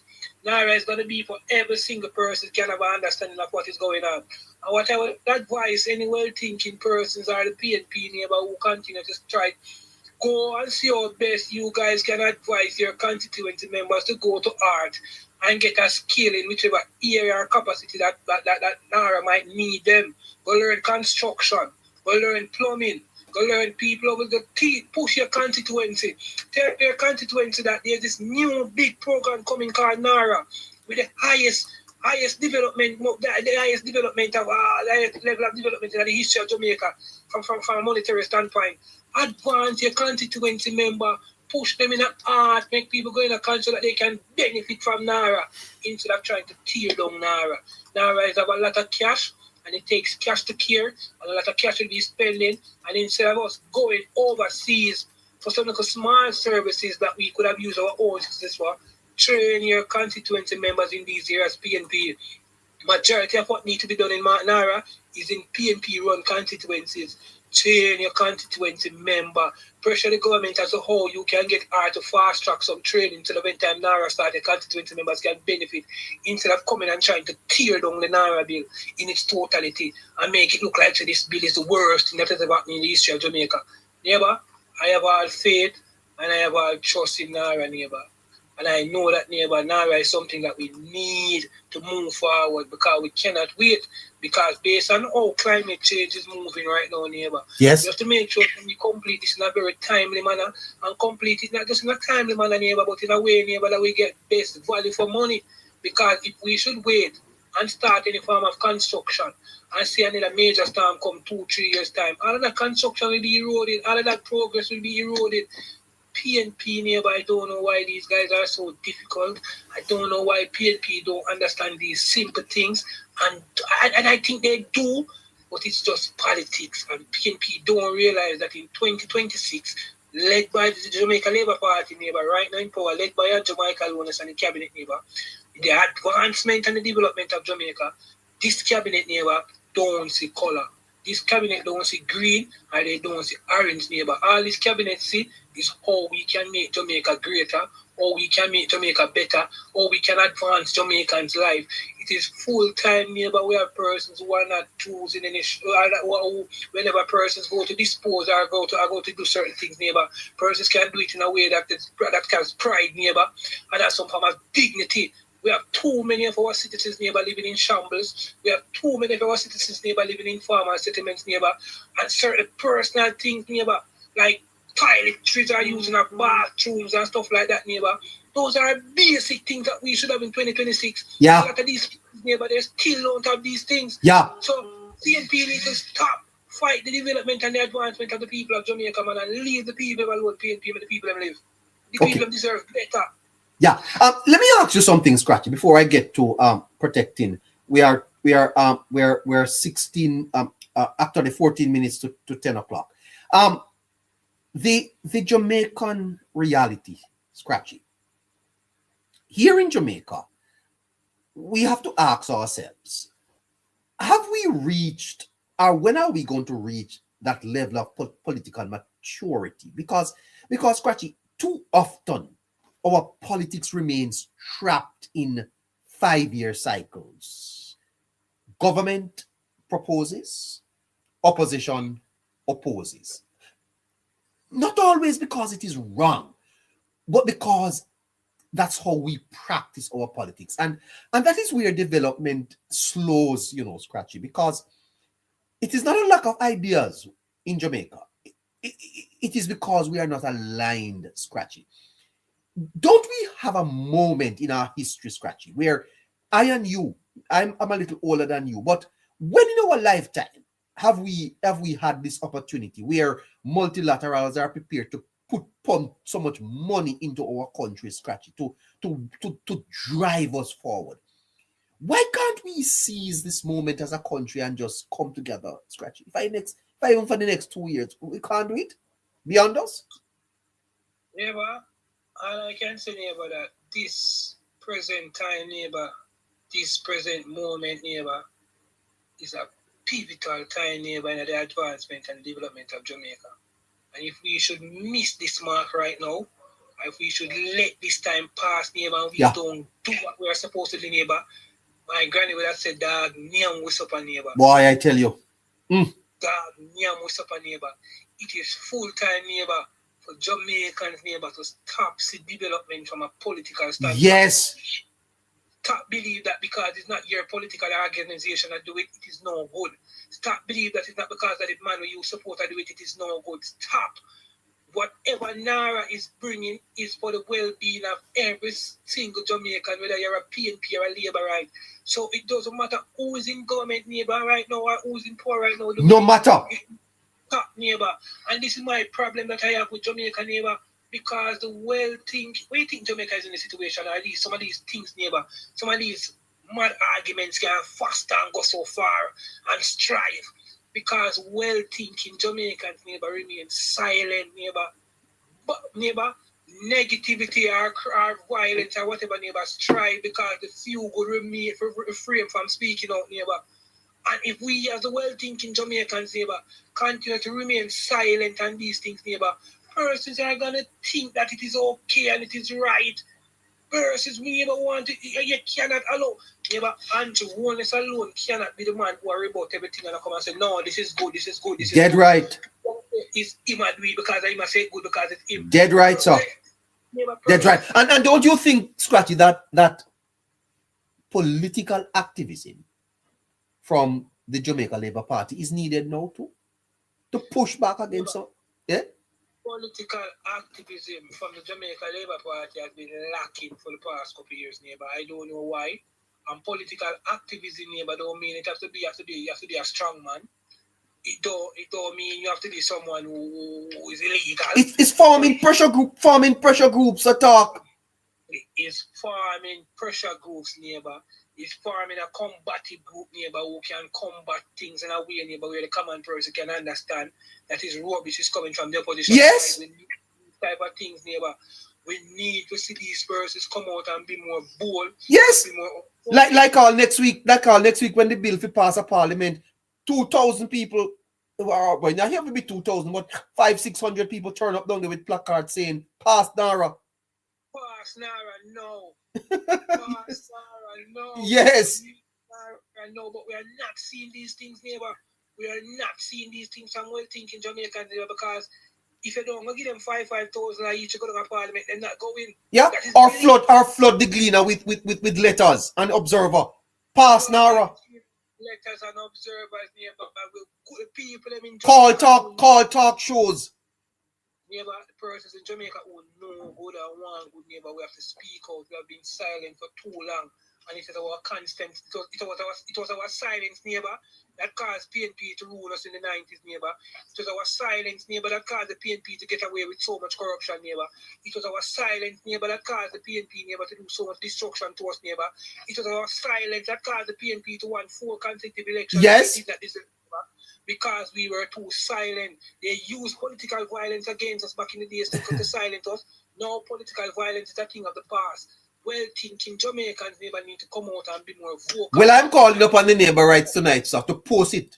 Post it upon them. They must make a video. All of you. Neighbor, Nara. You Eh? talk about something good that is going on in your country. That doesn't mean you're a Labourite. Thank you. You don't have to be a Labourite to talk about something good that is going on in your country. You need to make sure that you're patriotic Jamaican and you're a plan that you can say to yourself, yes, this plan will definitely advance my country. This plan will definitely make my country stronger and better. You come out and bonify it and big up the program and big up the plan because we have an opposition party here who's never so once opposition alone continue to speak and they have persons out there in their proxy group who come out and speak on their behalf who are not politician neighbor, it is always gonna seem like okay. So it's not my goal in alone. I said the program not good. Correct. Yeah, people I said the program not good too. But from the Jamaica Labour Party standpoint, the government come out and say the program is good. Who else is out there backing up the government saying it is good? Not one pressure group. Not one civil society group. None. No union. What happened to the Bustamante Industrial Trade Union? Neighbor, I don't know what is going on, neighbor, with the Bustamante Industrial Trade Union. I don't know what is going on with all of these groups, neighbor. I don't know why Then you look at even young Jamaica and the G2Ks and all of these persons, neighbor. I tired of press release, you know. These guys are these press release. Neighbor, press release not going to Jamaica, not reading nothing. That's right. Jamaicans are not reading anything. Cut out this press release and start called press conference. But I get to find out, say, the reason why a lot of them don't want to hold press conference, neighbor, because they hold certain position in society, neighbor, from a professional standpoint, where they cannot come out and be vocal. Then remove yourself from the process then. If you're not a politician, remove yourself, because once you join G2K, you must be all about pushing the narrative of the Jamaica Labour Party. And if your personal life is going to prevent you from doing that, remove yourself from the process. They are in the wrong field. Big talk, big facts. The moderator would say big facts, big facts. Big facts, Scratchy, big facts. Yeah, but you're in the wrong field. If you cannot boldly come out and talk about the Jamaica Labour Party being an arm of the Jamaica Labour Party. Moderator, call a meeting with the neighbor rights them for me there. We need to pressure something. Your personal life or where you work personally. You need to remove yourself from this process then. Yeah. This is a politician. And once you're a politician, you're a politician. Big facts. Big facts, Scratchy, big facts. You listen. They need to remove themselves. Strong talk. Big facts. Anyone of you guys in G2K and speak about the advancement and the development of Jamaica and the good that the Jamaica Labour Party is doing. Because of your professional life, you're in the wrong field. Step away from G2K. Yeah, Step away from G2K. Yeah, listen, man. You're big on the facts there now. Protecting Jamaica. Yes, neighbor. Frame the conversation in terms of the national importance for me. The moment in our history, protecting Jamaica. How would you frame this discussion for our listeners so that they understand how important this is for us?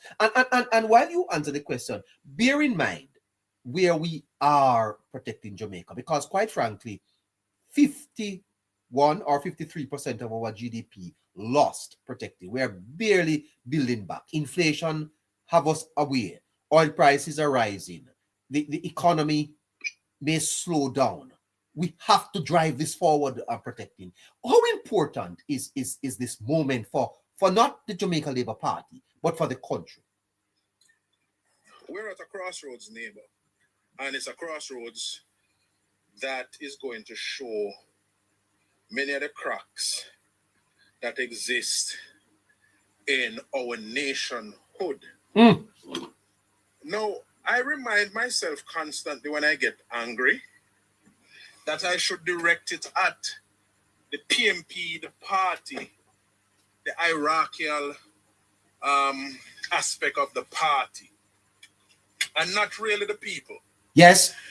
I remind myself sometimes, I have to pinch myself. So, for example, the views that Scratchy just expressed are the views I hold. Yes. So these are views of an advanced society because we've been exposed to advanced But by society. the way, why have you not been able to explore protecting some of the very activism that Scratchy speaks about? Because you have been so passionate about it. But I have done that in many ways. I because of the nature of my history with the politics and other things, I have to remain anonymous. But I've done that in other ways, and I am still trying to find a way to do that more fulsomely. Yes. But as I was saying that, because Scratchy and myself and others have been exposed to advanced society. You see, exposure is a beautiful thing in a name. Absolutely correct. And again, in sociology, which we reference sometimes, once the human being is exposed to a new reality, yes, a different situation than his peers, especially singularly the human being. It's multiculturalism, you know. It's very important. Yes. Very important. The behavior will begin a transformation that sometimes the same exposure, even though for a short time, sometimes by the time you go back to your peers, they will begin to see the difference and they will say, but think, well, I can better than we are, you know? Yeah. But it's not that you're better, it's just that you've been exposed, and because of your exposure to something that is more advanced or better or a stage up or a step up from that which you knew, then it means that your overall behavior will be different. Now, I have to constantly remind myself that our country is just about 64 years young. Yeah. And so sometimes in contrasting, in matching up sometimes our country to advanced societies that are 200 years old, England, that still has its struggles. England changed 5 prime ministers in 2 years. Yeah, and of course, the United States is celebrating its 250th anniversary Right, today. 250th anniversary. And, you know, and then England is about 900 or close to 1,000 years old, you know? And when we do that, sometimes it takes away the important factor Yeah. that until these changes happen forcefully, they will. Because I think the Prime Minister understands this very well. And until they happen, the people will not begin to think differently. So, for example, now the JLP managed to get a 3rd term because of the results that people were able to see leading up to the last election. Yes. And now these people had a platform, they had a basis on which to judge the current government on the advancements that we have made. Uh-huh. Now, I bet your neighbor that in another 2 decades, when Jamaica would have turned the corner and the society would have been so, we would have gotten to the point where we passed the 32,000 minimum wage per week, and we're now rubbing shoulders with about $600 a week at that point, which is standard in some US state like Georgia and even Florida. By the time you get to that point where people are able to eke out for themselves a better way of life, the standard of living will improve, especially throughout this term. The standard of living will improve tremendously. People will begin to have a new outlook. You see, these very little things that some of us don't regard because we have been exposed earlier than building fences from some of these communities will improve the outlook of the people. Yes. Simple as that. Yeah, absolutely. Some of us might not see the importance. So I direct my anger and my disgust at the PMP, the party, and the hierarchy, the structure at the top, because they know the effect and the impact of a mind transformed. And they, understanding this, knows that no longer will they be able to use the poverty politics to control people.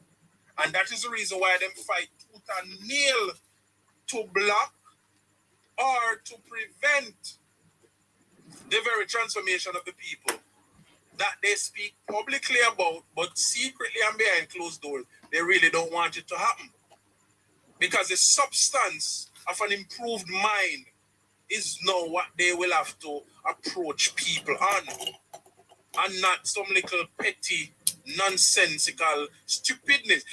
Neighbor, in another 3-4 years, characters like this lady who was on the news saying that she not a water, but she a vote. They say she a PMP because she not a head. Yeah. It is sad to say these things, but guess what? It is good for Jamaica that by the next cycle, these people might not be around. Wow. And it is the fact. It is the fact, neighbor.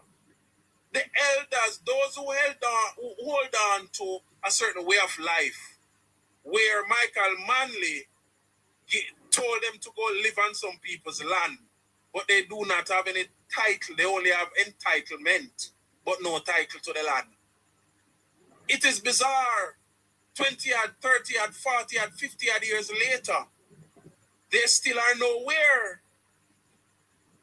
And the PMP have always used this. They have always held it over their heads and used it against them. And as recently as leading up to the last election, the Councillor Dandan in Westmoreland, was reminding them that a PMP give them pit latrine in 2025. A PMP give them pit latrine, so they must vote for PMP. They hold these silly, nonsensical, stupid situations over them head. So I blame the PMP for knowing better but not doing better. But not until you think the Westmoreland people would vote for the PMP if they were exposed to a different way of life and a better way of life. They would not. Yeah. You couldn't come tell them about no pit latrine. So protecting.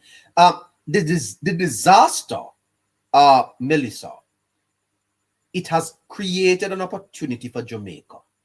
As sad as it was, an opportunity has been created.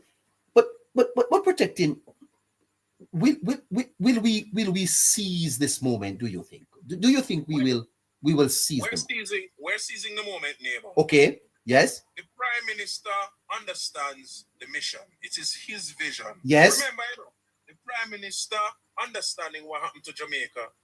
He went, he did his groundwork, and he came back with Nara. The Prime Minister said Nara, and Nara me say. So the Prime Minister understands the gravity of the situation, and I think he also understands very well what it will take to get this situation work. He knows that with this almost $2.5 trillion, he knows that the current government apparatus cannot spend it. He knows with the lag time between the different procurement levels will not allow this money to be spent. Yes. He knows. The opposition also knows this, and they also know that if this money is spent, then we are really advancing. They don't want that because it will be another feather in Andrew's cap. And they can't allow Andrew to get no more feather in his cap. It's a Nara fourth term. Because currently, they're in the middle of planning their comeback for the next election. Because that's all. Do you think that narrative is of substance? That Nara is a fourth term? It is the most substantial argument that I am going to be beating like an horse for the next 4 or 5 years. What you say? Yes, it is. It is the fourth term for Andrew Holness. And a matter of fact, it is the fifth term too. What are you saying to me? You see, Harry was saying something very important a while ago, It's just a pity that his line wasn't that. Yeah, he coming back. Yeah. These loans have terms. Yes. Limits on them. And you have to take up the loan within the period of time. Now, these are global rules that governs financial institutions, because it is money that does the work. And therefore, the money in the global financial system has to be accounted for. But there are terms that are put on these loans, and the loans must be used within those period of time. Mark Golden knows this too, because he run a financial institution. He understands how these things are. So this tactic where you see them come with, where everybody sit down in the parliament since evening, silent, nobody no more want to talk, even though them name them on the sitting for talk. They want to wait till next week. And I can bet you next week, they're going to say somebody where they want to talk don't come. And then they're going to try to make it look like if the government choose to move ahead, they're going to try to make it look like the government is rushing this thing. I know how they are. I think the government also understand what is going to happen. But the Prime Minister, I think, understands what he needs to do. You can't sit down and wait for them. Because on one hand, they are saying the people need help. No! Yes. But now the helper come. On the other hand, they say, oh, wait a little bit, push it back, delay it. What a something, sir? What a paradox. So it is showing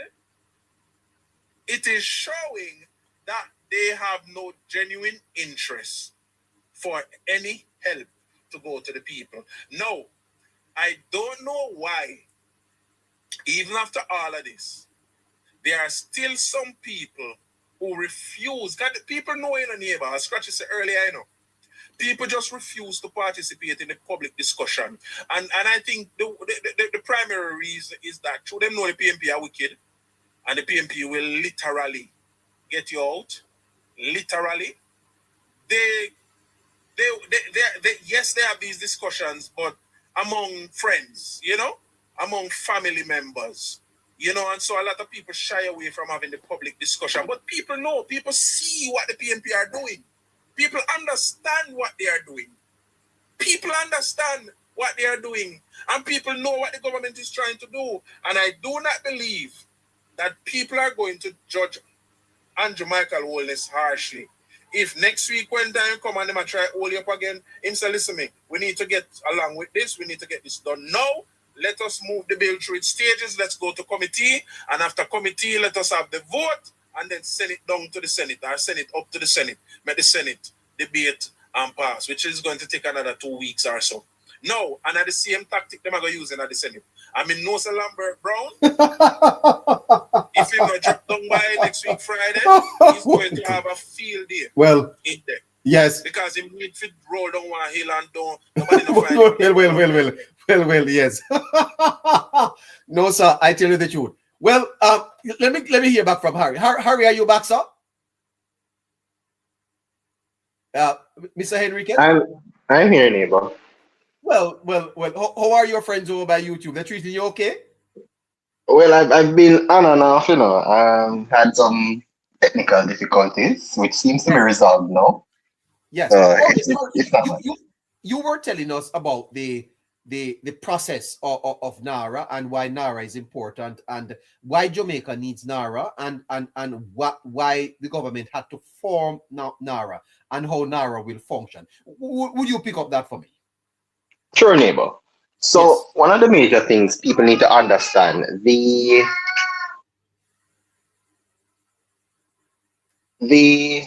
getting of this $6.7 billion package, right, neighbor? Yes, is not one that we were ever going to get. And I stand on this wholeheartedly. Without the tabling of NARA, without the potential tabling, because at the time it wasn't fully formed, but without the conception of it, we wouldn't have gotten that package, right? Yes. And people need to understand why. And earlier I would have spoken to, the giving the confidence to investors, letting them know, there's accountability, transparency, and targeted investment, because this is not money that is there for freelance, You can't just go see money and use it. It has to serve a specific purpose, and every red cent, right? We always hear what Granny say, red cent and so on. Every cent. So part of the accountability system is built into the loan by the lender. By the lender, right? Because they have to not just see a level of return, neighbor. They want to ensure that they see the monies go to their projects, go to the infrastructure that it is deemed to go to. It is not like back then when we hear cost overrun on some projects and projects never yet done, right? This one is targeted, and NARA is the framework that allows this money to operate in a surgical manner. So we're not looking for things to go to waste, because it's not money that is luxury. Everything has to be strategically placed, and it has to be providing a level of return, whether that is financially, whether that is for the local people, development-wise, and also infrastructure and so on. Everything has to give a different level of return for the country, for the people, and also for the investors. Now, the thing about NARA, neighbor, and this is what the opposition needs to understand, and the people of Jamaica needs to also understand. Starting with what the people need to understand, neighbor, before I go to the opposition. If the opposition continues to fight NARA, what this means is that the opposition is fighting the people of Jamaica and their recovery. That is how serious this is. Without NARA, this money cannot be utilized. And the money is not in the government's budget. It goes to no in terms of the anything with government, it doesn't go. NARA is the sole spearheading, right? It has its own body that it answers to, which has independent people. I believe they would have selected the head personnel by now, and that was put out for people to apply to. So this is not cronyism and nepotism set up. This is something Jamaica has never seen before. And I know people will have pushbacks against it, because with change, people naturally don't like change, neighbor. But understand this.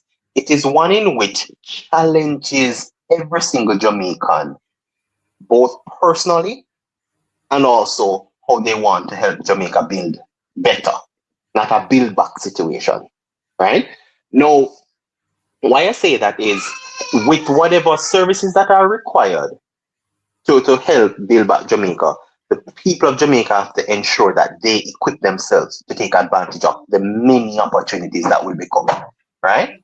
Opportunities will be, Jamaica will never see opportunities like this probably again until another lifetime in this short time frame.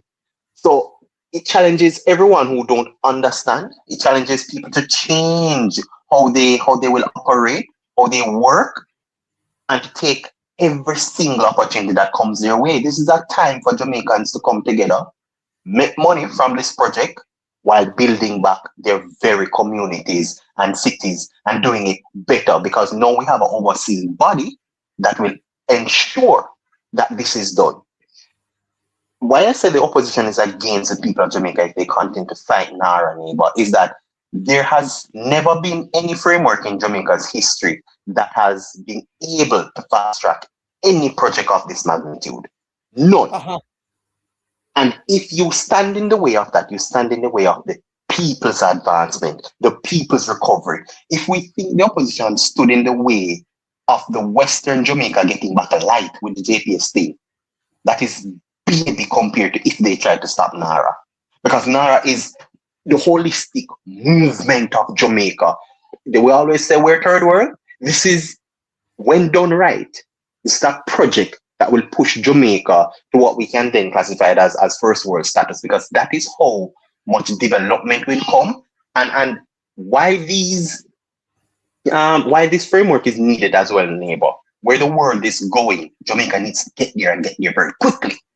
So we need to ensure the bandwidth is there, right? We need to ensure that the communication lines are better than before. We also have to ensure that whatever infrastructure we put in place can withstand another minimum category 5, and to do so over several decades, because this is not a little bit a project thing. We're going to have people, engineers right around the world on these projects, spearheading it, ensure Jamaicans do what is right for themselves.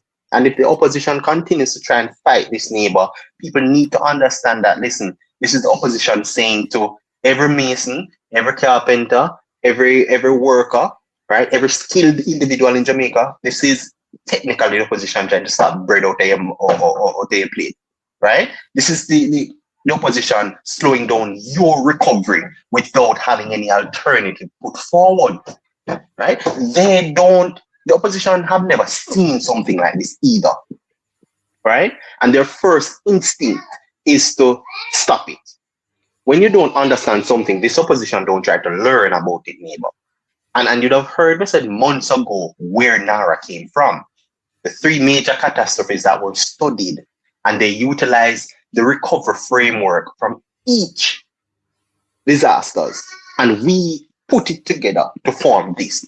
And this attracted the biggest investment to any small nation anywhere in the history, right? People can go and check that if they want to. No other country of this magnitude has ever been able to attract. We never run go borrow it, you know. We attracted it through our fiscal discipline of a decade and counting, through the changes of whatever framework we already had, to now be able to plug in NARA to improve those frameworks, and also to ensure that it has sustainability and it can drive Jamaicans. In fact, NARA will be optional after 5 years. It can be renewed. So it is not one that is indefinite. And Jamaican people, as it goes along, neighbor, they'll be able to appreciate for what it not will do. But when them start to the brick and mortar, because I understand that people want to see something tangible at times. They say seeing is believing. But sometimes what we have now is hope. And we've seen this administration have been changing frameworks, have been removing things, have been correcting decades of mismanagement. And I don't think this is a time where you'll expect them to blunder on the biggest legacy in any Jamaica Labour Party administration ever. Because when this is done right, we can forget about Andrew worrying about his legacy. This is going to be a Jamaican advancement legacy, one in which other countries will come and study it. Because this, the people need to understand is that the world is watching, and NARA is not just allowing the world to watch, NARA is also protecting us and giving us another level, a stepping stone for people to take Jamaica serious again. If they think what happened in the 70s and 80s, Jamaica was a thing, neighbor. This is where we're going to step into a different era that the world has never seen Jamaica in. Yeah. What are some of the projects that NARA will be responsible for? But the major one, neighbor, is the one for the private sector, to give businesses of very varying sizes, small, medium enterprises, larger ones. The major ones, though, is anything 50 million and over. So this would have to do with capital injection for businesses that will be a part of the recovery, whether that is like construction, communication lines. Energy will also be part of it. I am still waiting to see how we will channel that. Roadworks.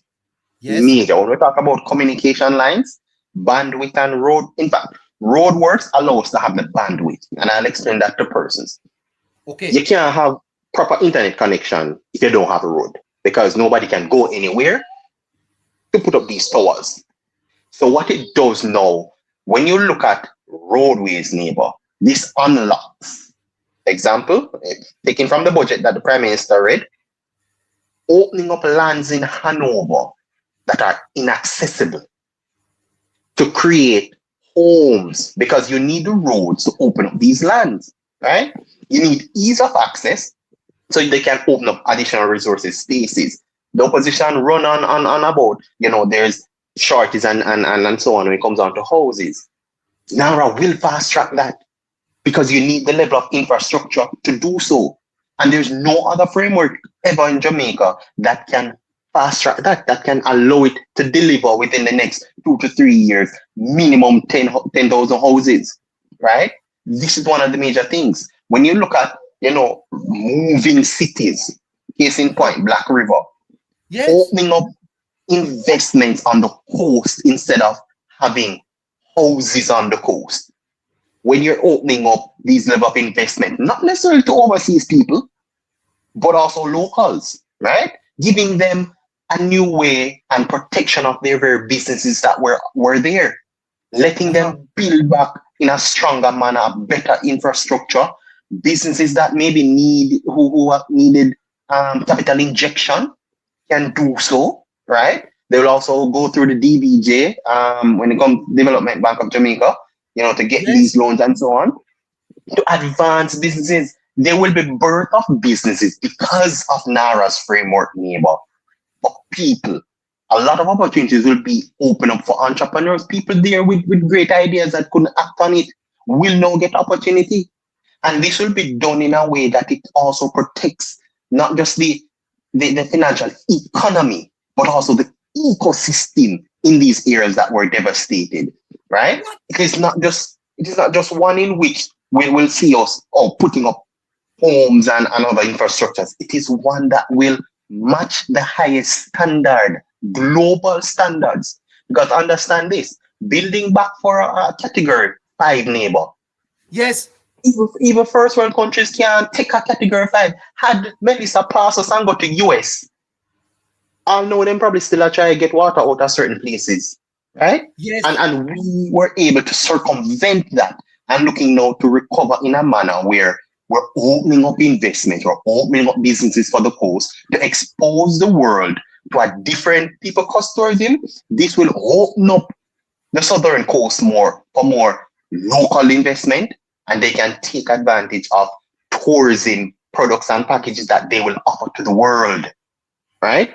This is going to ensure that people can earn different ways. When I talk about arts and craft, which is unappreciated, by the way, when it comes down to Jamaica, right? We don't get half as much as other countries in this department. And Jamaica is known for its craft, right? It's going to Yeah. open up these things. The fishermen. When you're going through the Island Bamboo there, sir, you see some men with some towel hangers up there. You that's Definitely, neighbor. eh? Right? When you look at, housing infrastructures coming inward and being fully protected, right? Yes. Doing so withstand category 5 winds. Remember, neighbor, when I speak on category 5 winds and housing, Westmoreland barely have any housing infrastructure. It's not me beating people who's in the West, right? But I'll stand by what I say, and how people take it, they're willing to take it. But from what we've seen, very few housing structure could have withstand that hurricane. And now it being the minimum, it simply means that whatever infrastructure is put there should be withstanding that, which means the persons who have them little business, it now go blow when little breeze come again. It now go wash away because it's more inward, right? And they can also ensure that they don't have to keep on worrying about where they're going to get the next money from if the business mash up, if the place blow down, because you would have built building at a higher standard to last longer. So you see that every hurricane season come, you start for it, that worry is gone. Not fully, because anything can happen, it's nature, but you can be at more ease. When you look at livelihoods happening, for agriculture will get a boost. No, right? You will start to see different things coming into play. But NARA is the drive. NARA is the factor, is the framework that will enable all of these things. So when the opposition attack, people need to understand this. That is what the opposition is trying to stop for you. If they are, and they won't be successful, but let me play the devil's advocate. If they are successful in doing this, right? This is what it is stopping for the people, all who vote for them in the West. This is what they're stopping. They're stopping new opportunities that you never dreamt of seeing in this short term. They are stopping your livelihood, not your survival, but your advancement, right? Your self-independence, your interdependence on a system, and independence of a member of parliament, of a party. This is putting you now to trust the system and framework, as opposed to you have to go trust a one man or who you know or try or wait to get a team. This is opening up you to now take these opportunities, build better, advance yourself, be a driving force, and be a force to reckon with economically. You can now contribute even greater. Right? This is a period in Jamaica's history where we have to get right. And I always say, you have to be very decisive with these things. Sometimes you have to be so steadfast, neighbor, locked in, be focused, shut out the noise. And right now, the opposition is all noise. They're all bark and no bite, no substance.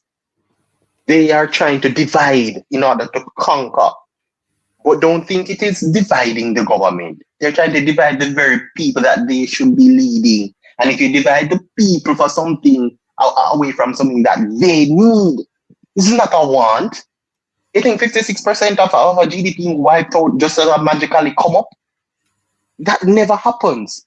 And this is something that we're fast tracking in a manner where nobody in the region, no country of this size has been able to do it in the short term, and we're able to protect it while doing so, right? You know, look here, say,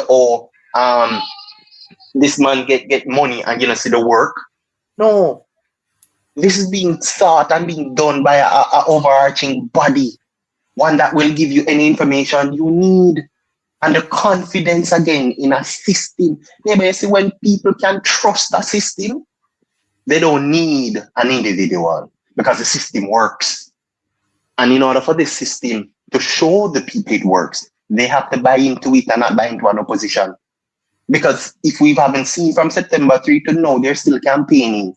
Every single thing the opposition has done is to try and stop the people from getting back water, getting back light, from getting the help they need, and they've offered nothing in return, right?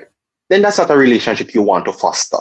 This is a system that has nothing to gain from the individual. It's a system being built for the individual through its government that they will keep, that they can add to, and that will protect them. Jamaica is moving into a new age that is leaving the opposition behind. And this is why we hear the rest of the world say Jamaica is, forward thinking. And individuals, Jamaicans, locally, regionally, and overseas in the diaspora, you have to fall in line with that advanced thinking. This is where you challenge yourself to adapt and adopt the changes that will come with NARA, because that is how you evolve as an individual and evolve as a people to get your true independence and not tied to who you're going to vote for after 4 or 5 years. Fantastic. Fantastic, Harry. 19 minutes after 10 o'clock. And let's do the final round, starting with you, Scratchy. Scratchy, there's a difference between holding government accountable and holding a country back.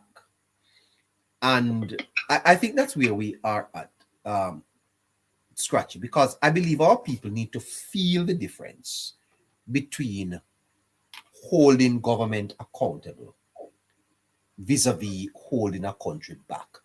Because when projects stalls, when progress slows, they feel it when the politics sounds more like positioning rather than partnership. No one is asking the PNP members to come and sit on the government benches, Scratchy. That is not what people are asking. Oppose where you must. But there comes a time, especially in moments of national rebuilding, when leadership demands something higher, Scratchy. The ability to say, I may not have won, but I still want my country to win. Isn't that this moment, Scratchy, where opposition, not only the People's National Party, but all well-thinking Jamaicans need to say, I want Jamaican to win. Anything less than that, Scratchy, feels smaller in this moment that we are at. And I believe the people of Jamaica need to mark this moment and reward those people who step forward to say yes to Jamaica and to punish those who say no. Neighbor, I think neighbor, could you please turn up the volume on your microphone for YouTube? Okay. Yeah, go ahead, Scott. When I look at this opposition, neighbor, I think they take the word opposition literally. Maybe take the word too literal too, where they try to oppose every single thing. And as I often say, you don't have to oppose everything that the government comes with. As an opposition, as a loyal opposition, or opposition that makes sense, your duty should be to make sure that you hold the government accountable. You hold the government accountable, meaning government introduce a plan. You know that, okay, this plan has the best interest of Jamaicans. What you say now to the government as a loyal and real opposition is, okay, I support this plan, but just know that we will be here to hold you guys accountable, to make sure that you meet the objectives and make sure that everything is done in a way that the country's benefits are best. So the opposition needs to stop. And one of the next thing to neighbor is, I think, neighbor, it is because of mediocre and our politics as was birthed in neighbor. The reason why the opposition can do things like these, neighbor, is because we blame neighbor or we glorify politicians, neighbor, or we vote in politicians, neighbor, for doing their job.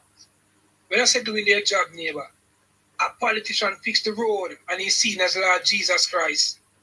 Yeah. You should not be seen as Lord Jesus Christ for fixing a road. That is a duty, that is a job. Yeah. You get to make no, neighbor. So things that we should look on, neighbor, to advance politics, neighbor, to voting politician, neighbor, voting government overall, is the economy, neighbor. Because the economy is so broad, neighbor, that it doesn't take any specific thing to grow the economy. It takes certain level of creativity, it takes certain level of skills, and those type of things to grow the economy. When you look at even the reduction in crime, those are things that you reward government for. You get me? So the EM shouldn't be running, we're trying to tit for tat or trying to gain any form of popularity because you believe that the government go down here and develop these type of homes and develop this kind of structure. The government is going to get rewarded for it because 20 years or 10 years from now, people are going to say it's labor right do that, and it's never PNP do that. But it shouldn't be like that, neighbor. We need to change how we see our politics. We need to change the structure of our politics. We need to change how we reward politicians. We need to change how we award politicians. We need to change how we glorify political organizations, neighbor. Because my two biggest thing that you judge an organization, by neighbor, is how they manage the economy should be the main one. That should be the main thing, how they manage the economy. And how they also make sure that they handle crime and violence. Those are key things, neighbor. How they deal with the advancement of our educational system and strong and things like that. You cannot be rewarding politicians and trying to get glorification because you fix a road or because you do something. Those things are things that should be done by agencies, not by any politician. I know, and we have an opposition leader again, neighbor, who doesn't care about the advancement or the development of Jamaica. I live in Canada, neighbor, and the other day, the opposition leader, neighbor, who is very critical, neighbor, of the current prime minister of the party that's in power here in Canada, neighbor. He was in US doing an interview on a podcast, neighbor. And a question was asked of him, neighbor. And the opposition leader said to the interviewer, I am not going to bring down the prime minister or talk bad about my prime minister on foreign soil. I will not do that. Yes? That is what he said in the interview, neighbor. I will not come here on a foreign soil and talk bad about the prime minister of my country or talk whatever issues I have with him when he go back to Canada, I deal with that. But I'm not going to come on your podcast and talk bad about the prime minister. So you have to understand, neighbor, it's all about, it's not the office, it's not the post, neighbor, it's who is the man that hold the office and the post at the time, neighbor. And Mark Gold, neighbor, has shown us, neighbor, that he's not a patriot, neighbor. He's not someone who looks out for the best interests of Jamaica and Jamaicans, neighbor. He's not someone who understands the political landscape, neighbor. He's not someone who is a realist, neighbor. He's not someone who wants to see the advancement of Jamaica, because if Mark Jefferson Goldie, neighbor, really wanted to see the advancement of Jamaica, neighbor, in most of the things, not what you say, neighbor, but it's how you say it. So when the government come with something like NARA, and you stand to oppose NARA, it's not what you say, neighbor, but your rhetoric, your demeanor, everything sends a stronger message than what you're saying out of your mouth. You're basically showing us that you have some form of grudge against the introduction of this bill. You're showing us that you really want to see this bill trample and don't go any further and don't see the light of day. That is what you're showing us. You're not showing us that whatever concern you're raising is genuine and coming from a place of genuinity and coming from a place of wanting to see the bill advance its best of ability. You literally want to shut down this bill. You literally want to shun this bill. You want to create a narrative around this bill that it is not transparent. It won't get what it is designed to get, and it is a total waste of time. That's what you're trying to do, and it is so sad, neighbor, that we have an opposition leader led by Mark Jefferson Goldie, neighbor, who continue to hold back the development of Jamaica. Every single thing, neighbor, that is brought to the Parliament of Jamaica to advance Jamaica, to advance Jamaicans, neighbor, Mark Goldie and his minions, neighbor, they shut it down. They rebut it, they oppose it, they don't stand with it and say, okay, Mr. Prime Minister, okay, government of the day, this sound good, that sound good, but what do you think about tweeting it to this way? What do you think about adjusting it to this day, neighbor? Their tone and their rhetoric, neighbor, send a different language, neighbor, from whatever they are saying, neighbor. It shows that, to me, it sends a sense of bad mind. It sent a sense, neighbor, of not wanting the government to gain any political mileage, because that's all the PNP see, neighbor, in the development of Jamaica, political mileage, how they can gain political strength from this, how they can gain political points from this, and any political organization in Jamaica, neighbor, whenever it goes on neighbor to introduce anything that has to do with the development and the advancement of Jamaica. And the reason for doing that, are the first thing that they look at, their main benchmark is the political mileage that they can gain from this neighbor. They are a sore loser, and they should always be seen as sore loser. They should be seen as unpatriotic. They should be seen as they should remain in opposition for a very, very long time. And I want Mark Jefferson to go in there to change his tone, change his rhetoric, change his demeanor. Nothing is wrong with not agreeing with everything that the government comes with. But whatever point you want to say, bring it across a way, Mark Gordon, where you seem genuine, where you seem calm, and where the Prime Minister can directly listen to you. But the demeanor and the style that you're pushing is like you're behaving like you're the Prime Minister. You're telling us that we can't do this and we have to do it that way how you want it to done. That's not how things done. That's not how things gone. You're in the parliament, so you can debate on these bills. We can have an intelligent debate. You can share your views, and we can adapt your views if it makes sense. But don't come to the parliament and try to send a message to Jamaicans as if Naira is a waste of time, or as if Naira is foolishness, or as if Naira is put in place to bypass government regulation, or as if Naira is put in place to bypass any form of integrity, scrutiny, or the contractor general, or any one of these agencies that are in place. It is not, neighbor. Naira is the game changer. Naira is needed to push Jamaica, advance Jamaica by 2030. We had a goal, neighbor, to reach first world status, and to reach out Jamaica to be the place of choice to live, raise family, and do business by 2030, neighbor. And we missed that mark. We missed that, neighbor. No, we have Naira. I'm not going to tell you that. With Naira, no, we are going to be the place. We're going to achieve that. But I can tell you that with Naira, neighbor, come 2030, we're going to see big changes in the development in terms of our roads infrastructure, in terms of our schools, in terms of our hospitals, in terms of our bridges. Jamaica suffer from a serious bridge problem. In terms of our bridges, in terms of our towns, neighbor, Jamaica towns are decaying, especially in rural Jamaica. When you go to certain towns, neighbor, you can't believe that this place looks like it's a place from the 60s, the 70s, same way. It is not developed. When you look at where some of these communities are, neighbor, that is why we have to always, in a recurrent budget, we have to always be spending so much money, neighbor, on flooding. We're spending so many money and drain and all type of thing, neighbor. Why we keep doing this? Because persons are living in places that are not conducive for residential living, and it is putting a strain on us. These are resources are for part of our society. But every single budget, we have to keep budgeting and putting money in place so that as rain drew, not even heavy rainfall, as rain drew, these places are flooded out. Why? Because it is poor infrastructure. It was not made for residential living. It was done to gain political mileage. It was done to gain political strength. And most 3/4 of the time, 9 out of 10, it is as a result, neighbor, the PNP did it. The People's National Party did it, neighbor. They put people in place, neighbor. And the government, we are feeling it as taxpayers.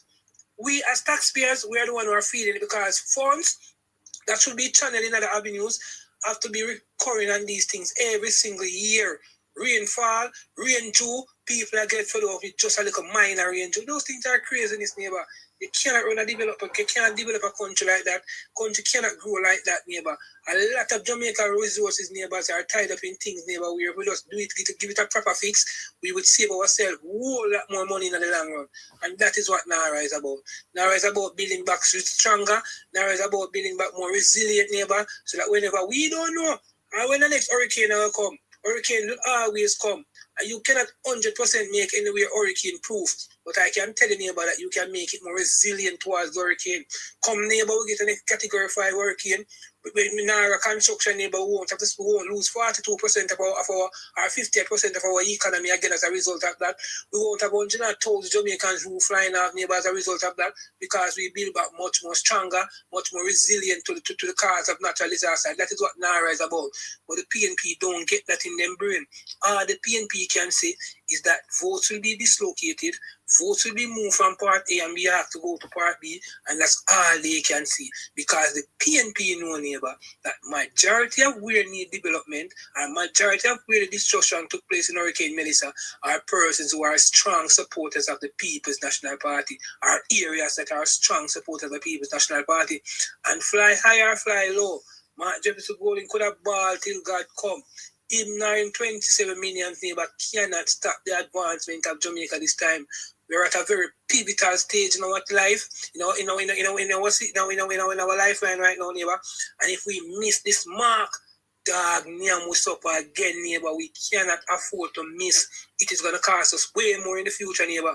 I don't want my kids and my grandkids, neighbor, to be the one who have to come forward, neighbor, and still worry about drain issues, neighbor. Who have to come forward and still have to give money for person's roof who remain and them time them turn adults. That is crazy, neighbor. Whatever is being fixed, it might not benefit us right immediately in our lifetime, neighbor, but it is being done, neighbor, so that our kids and our grandkids, neighbor, can have a better life than what we have. And any parent out there who don't wish for their child to have live better life than what they live, neighbor, they are not a real parent. And Mark Golden, neighbor, Mark Golden need to understand that you're not just stopping the advancement of Jamaica right now for 2030 who you want to vote for you. You're stopping the advancement of the 10-year-olds and the 15-year-olds and the 20-year-olds who are to come. Let more resources be in our budget where we can put more money to education, to advance the education of our country. We should be spending way more money on education, but we can't do it because we have to spend on these informal settlements, these informal communities when time rain come and flooding start. We have to spend on roofs program when time if person's house is properly insured and properly structured. We wouldn't have to find $10 billion right now if you give poor people or give people about 75,000 or 500 to put on back roof. You should have gone to an insurance company to get those claims. That is how countries run. Government not supposed to go. The government cannot, within the next 10, 15, 20 years, find $10 billion again to give nobody, neighbor. Cannot. Can't do it. Should not. Can't do it. Wow. Well, Scratchy, great contribution tonight, sir. Thank you so much. You've done excellent well. Very good, sir. Protecting Jamaica. This neighbor is still there. Protecting Jamaica. You bring a wrap on this. No, we are suggesting that it is urgent legislation with discipline oversight. So, pass the framework, strengthen the safeguards, empower the accountability structures, refine as implementation unfolds. But no delay, because Jamaica does not need laws that look good on paper. It needs systems that move in real time within the country's reality. All right, sir? I'll direct my response to the PMP. At the PMP. No. Operation Pride. On the main financial document, which formed the contract, it shows that $16 billion were spent. Yes. Or was spent. But there are only receipts and invoices to show that $8 billion can be accounted for. Uh-huh. Which means that $8 billion gone in some people's pockets. Today, as we speak, our Prime Minister are fixing issues within Operation Pride, development or non-development. What are the issues?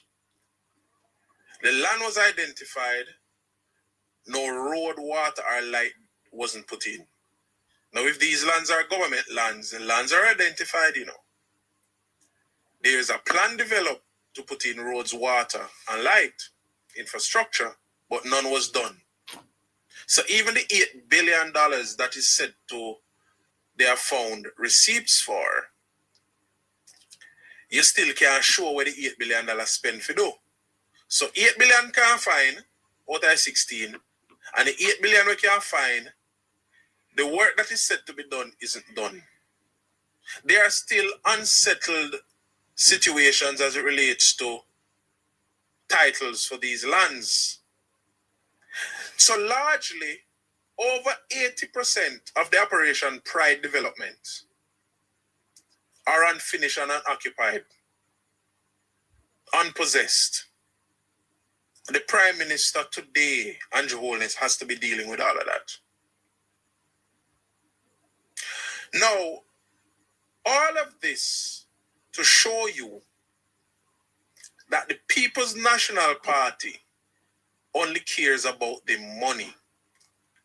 And if the money is not going to come into their hands, you see, one of the best things that is happening in this whole thing in a neighbor, listeners, is that we have a prime minister when a chat.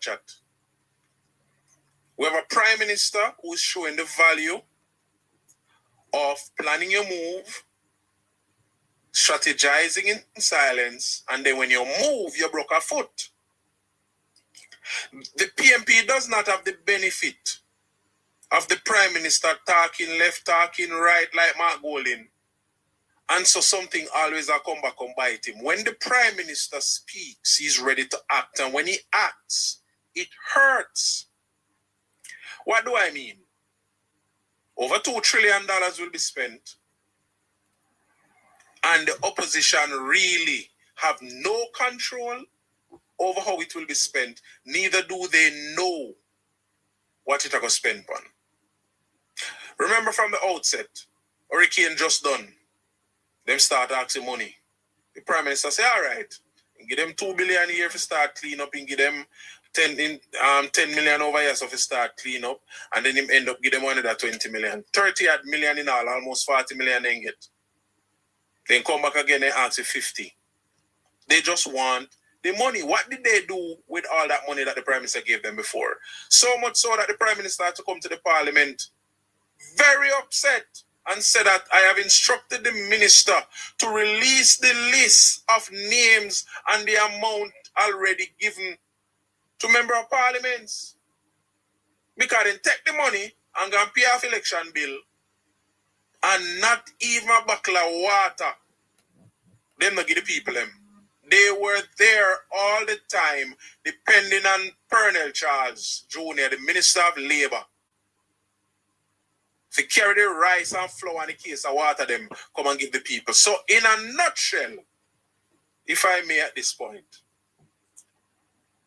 what is being proposed, NARA, will solve a lot of the issues without the politicians becoming embroiled. You see, to show you how the PMP has scratches say, them not realize what going on. NARA is even going to save the PMP from corruption. But they don't mind it because they love corruption. It is their dwelling place. With NARA being a body now centralized, set up by itself, dealing with all these resources, the multilaterals will now release the money to NARA. It now come to no politician. NARA now acts as an agency, effecting the work, save the blinking politician them from any semblance, any consideration of corruption. But the PMP don't want that. Them rather, they have the money channel through the MP them. Make them spend what they want to spend, and then them will come out, come fight the corruption battle. Any accusation of corruption, them will come out, come find a messaging and find an ad campaign to fight against it. The people of Jamaica must begin to understand that we have a government that is very deliberate in their actions because they are confident in what they are doing, because they know what they are doing. A neighbor for tomorrow, when you find some time tomorrow, take a listening to Delana Seavright's response to the PMP in the parliament tonight. I think his response was a very good response, responding to the nonsense that came out of Mark Golding and the others. Yes, the bill is not perfect. The bill needs work, but that is why it is being debated.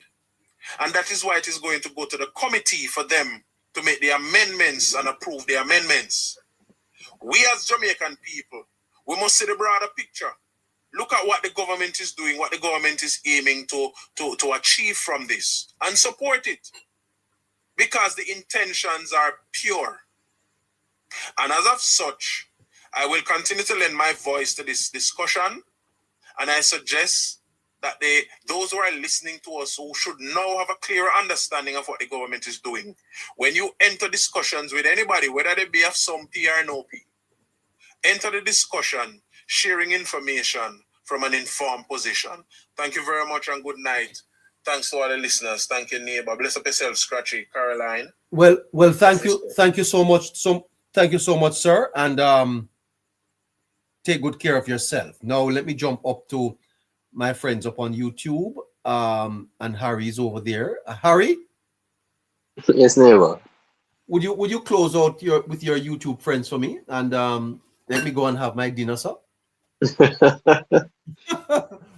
And you might Yeah. not too late to have dinner right now. Well, no, that's what I have to. That's how I have to live, sir. I mean, I start at 7 o'clock, and I normally don't eat early, and so I'm going to get a little sweet potato now with a piece of yam and maybe a little cabbage, and max up a little something at the night. But it was a fantastic discussion, Harry. It Um, definitely is, Getting a no, little but understanding of NARA and positioning it in terms of our development. I've really enjoyed the presentations tonight. I'm learning a lot, and this program is causing me to do a lot of research, to look into a lot of things that I would normally have looked into, but I want to I want to come up here prepared so that I can offer substance to my listeners. And you and Scratchy and Protecting, Sheffreen and Caroline have also helped to make sure that this happens. But I hope to listen to those presentations in Parliament, Harry, because I believe if we are interested really in national development, then this moment is very critical for all of us to understand what exactly is happening. Put the wrap on it for me then, please, Harry. well, I'll use the kiss method for tonight, neighbor. You know, keep it sweet and simple. Yes. Um, but in essence, and I'm speaking to Jamaicans. I'm not speaking to a party line. I'm not speaking to any affiliations or allegiance. And if I am speaking to any affiliations, it might be the ones that are affiliated with Jamaica. Yes. No, NARA will unlock the future for Jamaica. It is one that we have to embrace. It is one that, in its infant stage, as it is right now, is forcing each and every person to get information to understand what is going to shape the future of Jamaica, what is going to Yes. shape the very future of each individual, and what the future will hold for those who are yet to come. Yes. Because make no mistake about it, if we get this wrong, and I don't think we will, but if we get this wrong, we have nobody else to blame but ourselves to allow an opposition to prevent our growth, Yes. to interrupt our future in a period where they don't have even a hand on. Because it's not like the opposition right now is the government, right? They are taking a backseat per se, but Jamaica have to treat this to understand that, listen, this is your way out. Yes. This is everybody's way out to not just correct what happened in the past, not to scrape what is left of the future for some of us who are on the sunset side of things, right? Would have lived probably a full life and so on. But this is about the decision each person in Jamaica will make as an individual that will shape the future of generations to come. Yes. We've seen how other countries have done it in different ways. We've seen, for example, Singapore with Lee Kuan Yew. We've seen what we spoke on with Norway and oil. Neighbor, this is one in which our oil right now, our version of Lee Kuan Yew, is the decisions that the people of Jamaica will make. Because this is going to ensure we either see a doom and gloom situation or we see sunrises every morning. We see Jamaica as the creme de la creme again, right? So we not needed to make mistakes. We're going to be here every night. We're going to be providing as much information as we can. And for areas that we aren't, experts in, and because we don't know everything, Correct. we will make our best attempts to get those who can also shed the light in those areas. But we are doing our job here. This is our decision being made to empower our people of Jamaica about something that they have to make an informed decision on embracing, because their survival matters on it, their existence, their continuity, and their very advancement. So let's not treat this like it's just another governmental project. It is not. It is the people's project. It is the people's future. It's the people's right to be advanced. And you have to guard it. You have to protect it. And you can only do so by understanding what it is meant to do for you. And it cannot be done without the people making the decision. This is what you've put a government in place to do for you, and they're governing. You have handed the responsibility, and now they're saying embrace what we put there, and you embrace it by understanding and know where you as an individual fit. So you can make and leave a mark. Don't miss the mark like Mark. But this is where each and every decision made can slow down Jamaica, or it can advance Jamaica the fastest it has ever been able to do. And we want each and every person to be a part of it. For those who come on our lives every night and listen and understand, share the information where you can.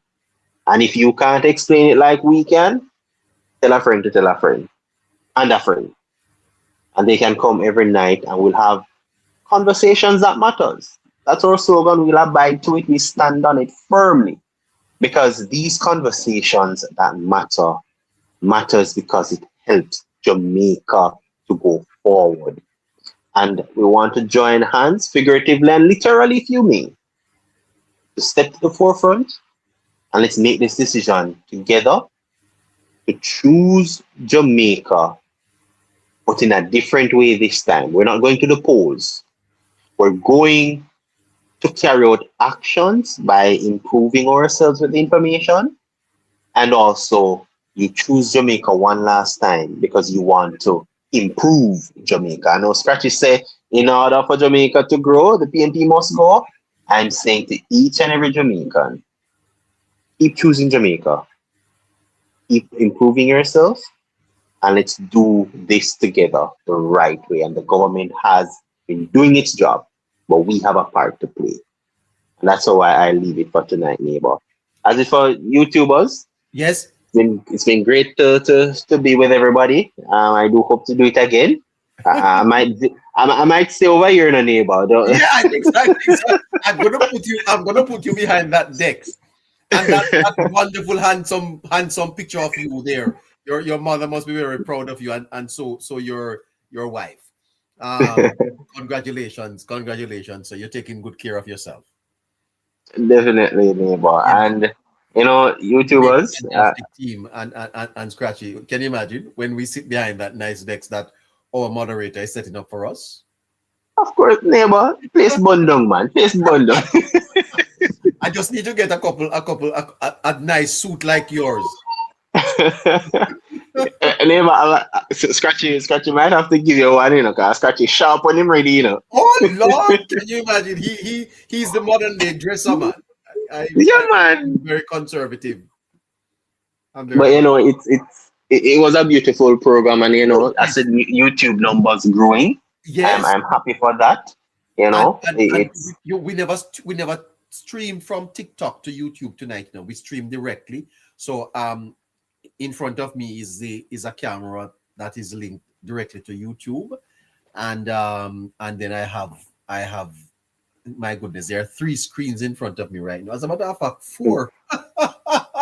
I don't know how I manage with all of these lights and things like that.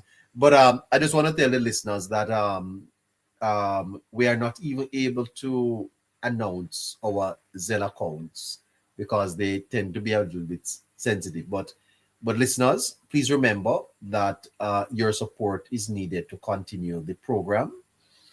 And I think you listeners, you see the investment, okay? You do see it.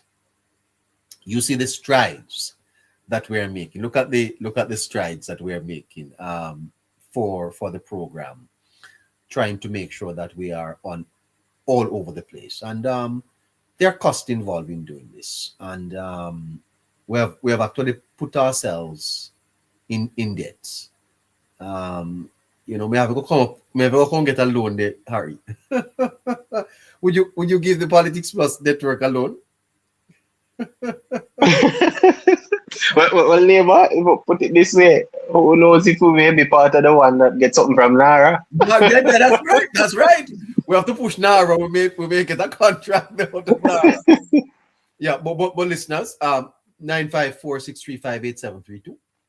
That's 954-635-8732. Please remember that our WhatsApp line is 876-858-9553. That's 876-858-9553. We will not be on tomorrow morning at 11 o'clock. Not be on tomorrow morning at 11 o'clock. The day show does not come on a Wednesday or a Thursday. We should be back on Friday at 11 o'clock. All things being well. And I'm not even so sure what is going to be happening tomorrow, 7 o'clock. But let's see what happens. But please remember, 954-635-8732. That's the Zelle account. If you are up on YouTube, the number is going across your screen right now. I spent some time today with the technical director. My goodness, Harry, it was very difficult to learn. And at one point I gave up and said, no, I can't do this. But, better you than me, you know. She kept you than me. And Jeffrey, next time I attend class with you, don't go so fast, please. I'm a slow learner. You can't just carry me too fast, man. I guess time was against her. As usual, Caroline, thank you for the wonderful production. Thank you for holding things down for us. Shafreen, let's wrap up with YouTube and tell them goodbye. Goodbye, YouTubers. Conversations that matter. Take good care of yourself. We'll catch up with you some other time. And my friends on TikTok, well, I'm under orders, so when I see you, I see you. But it's been great spending this evening with you two, talking about Nara.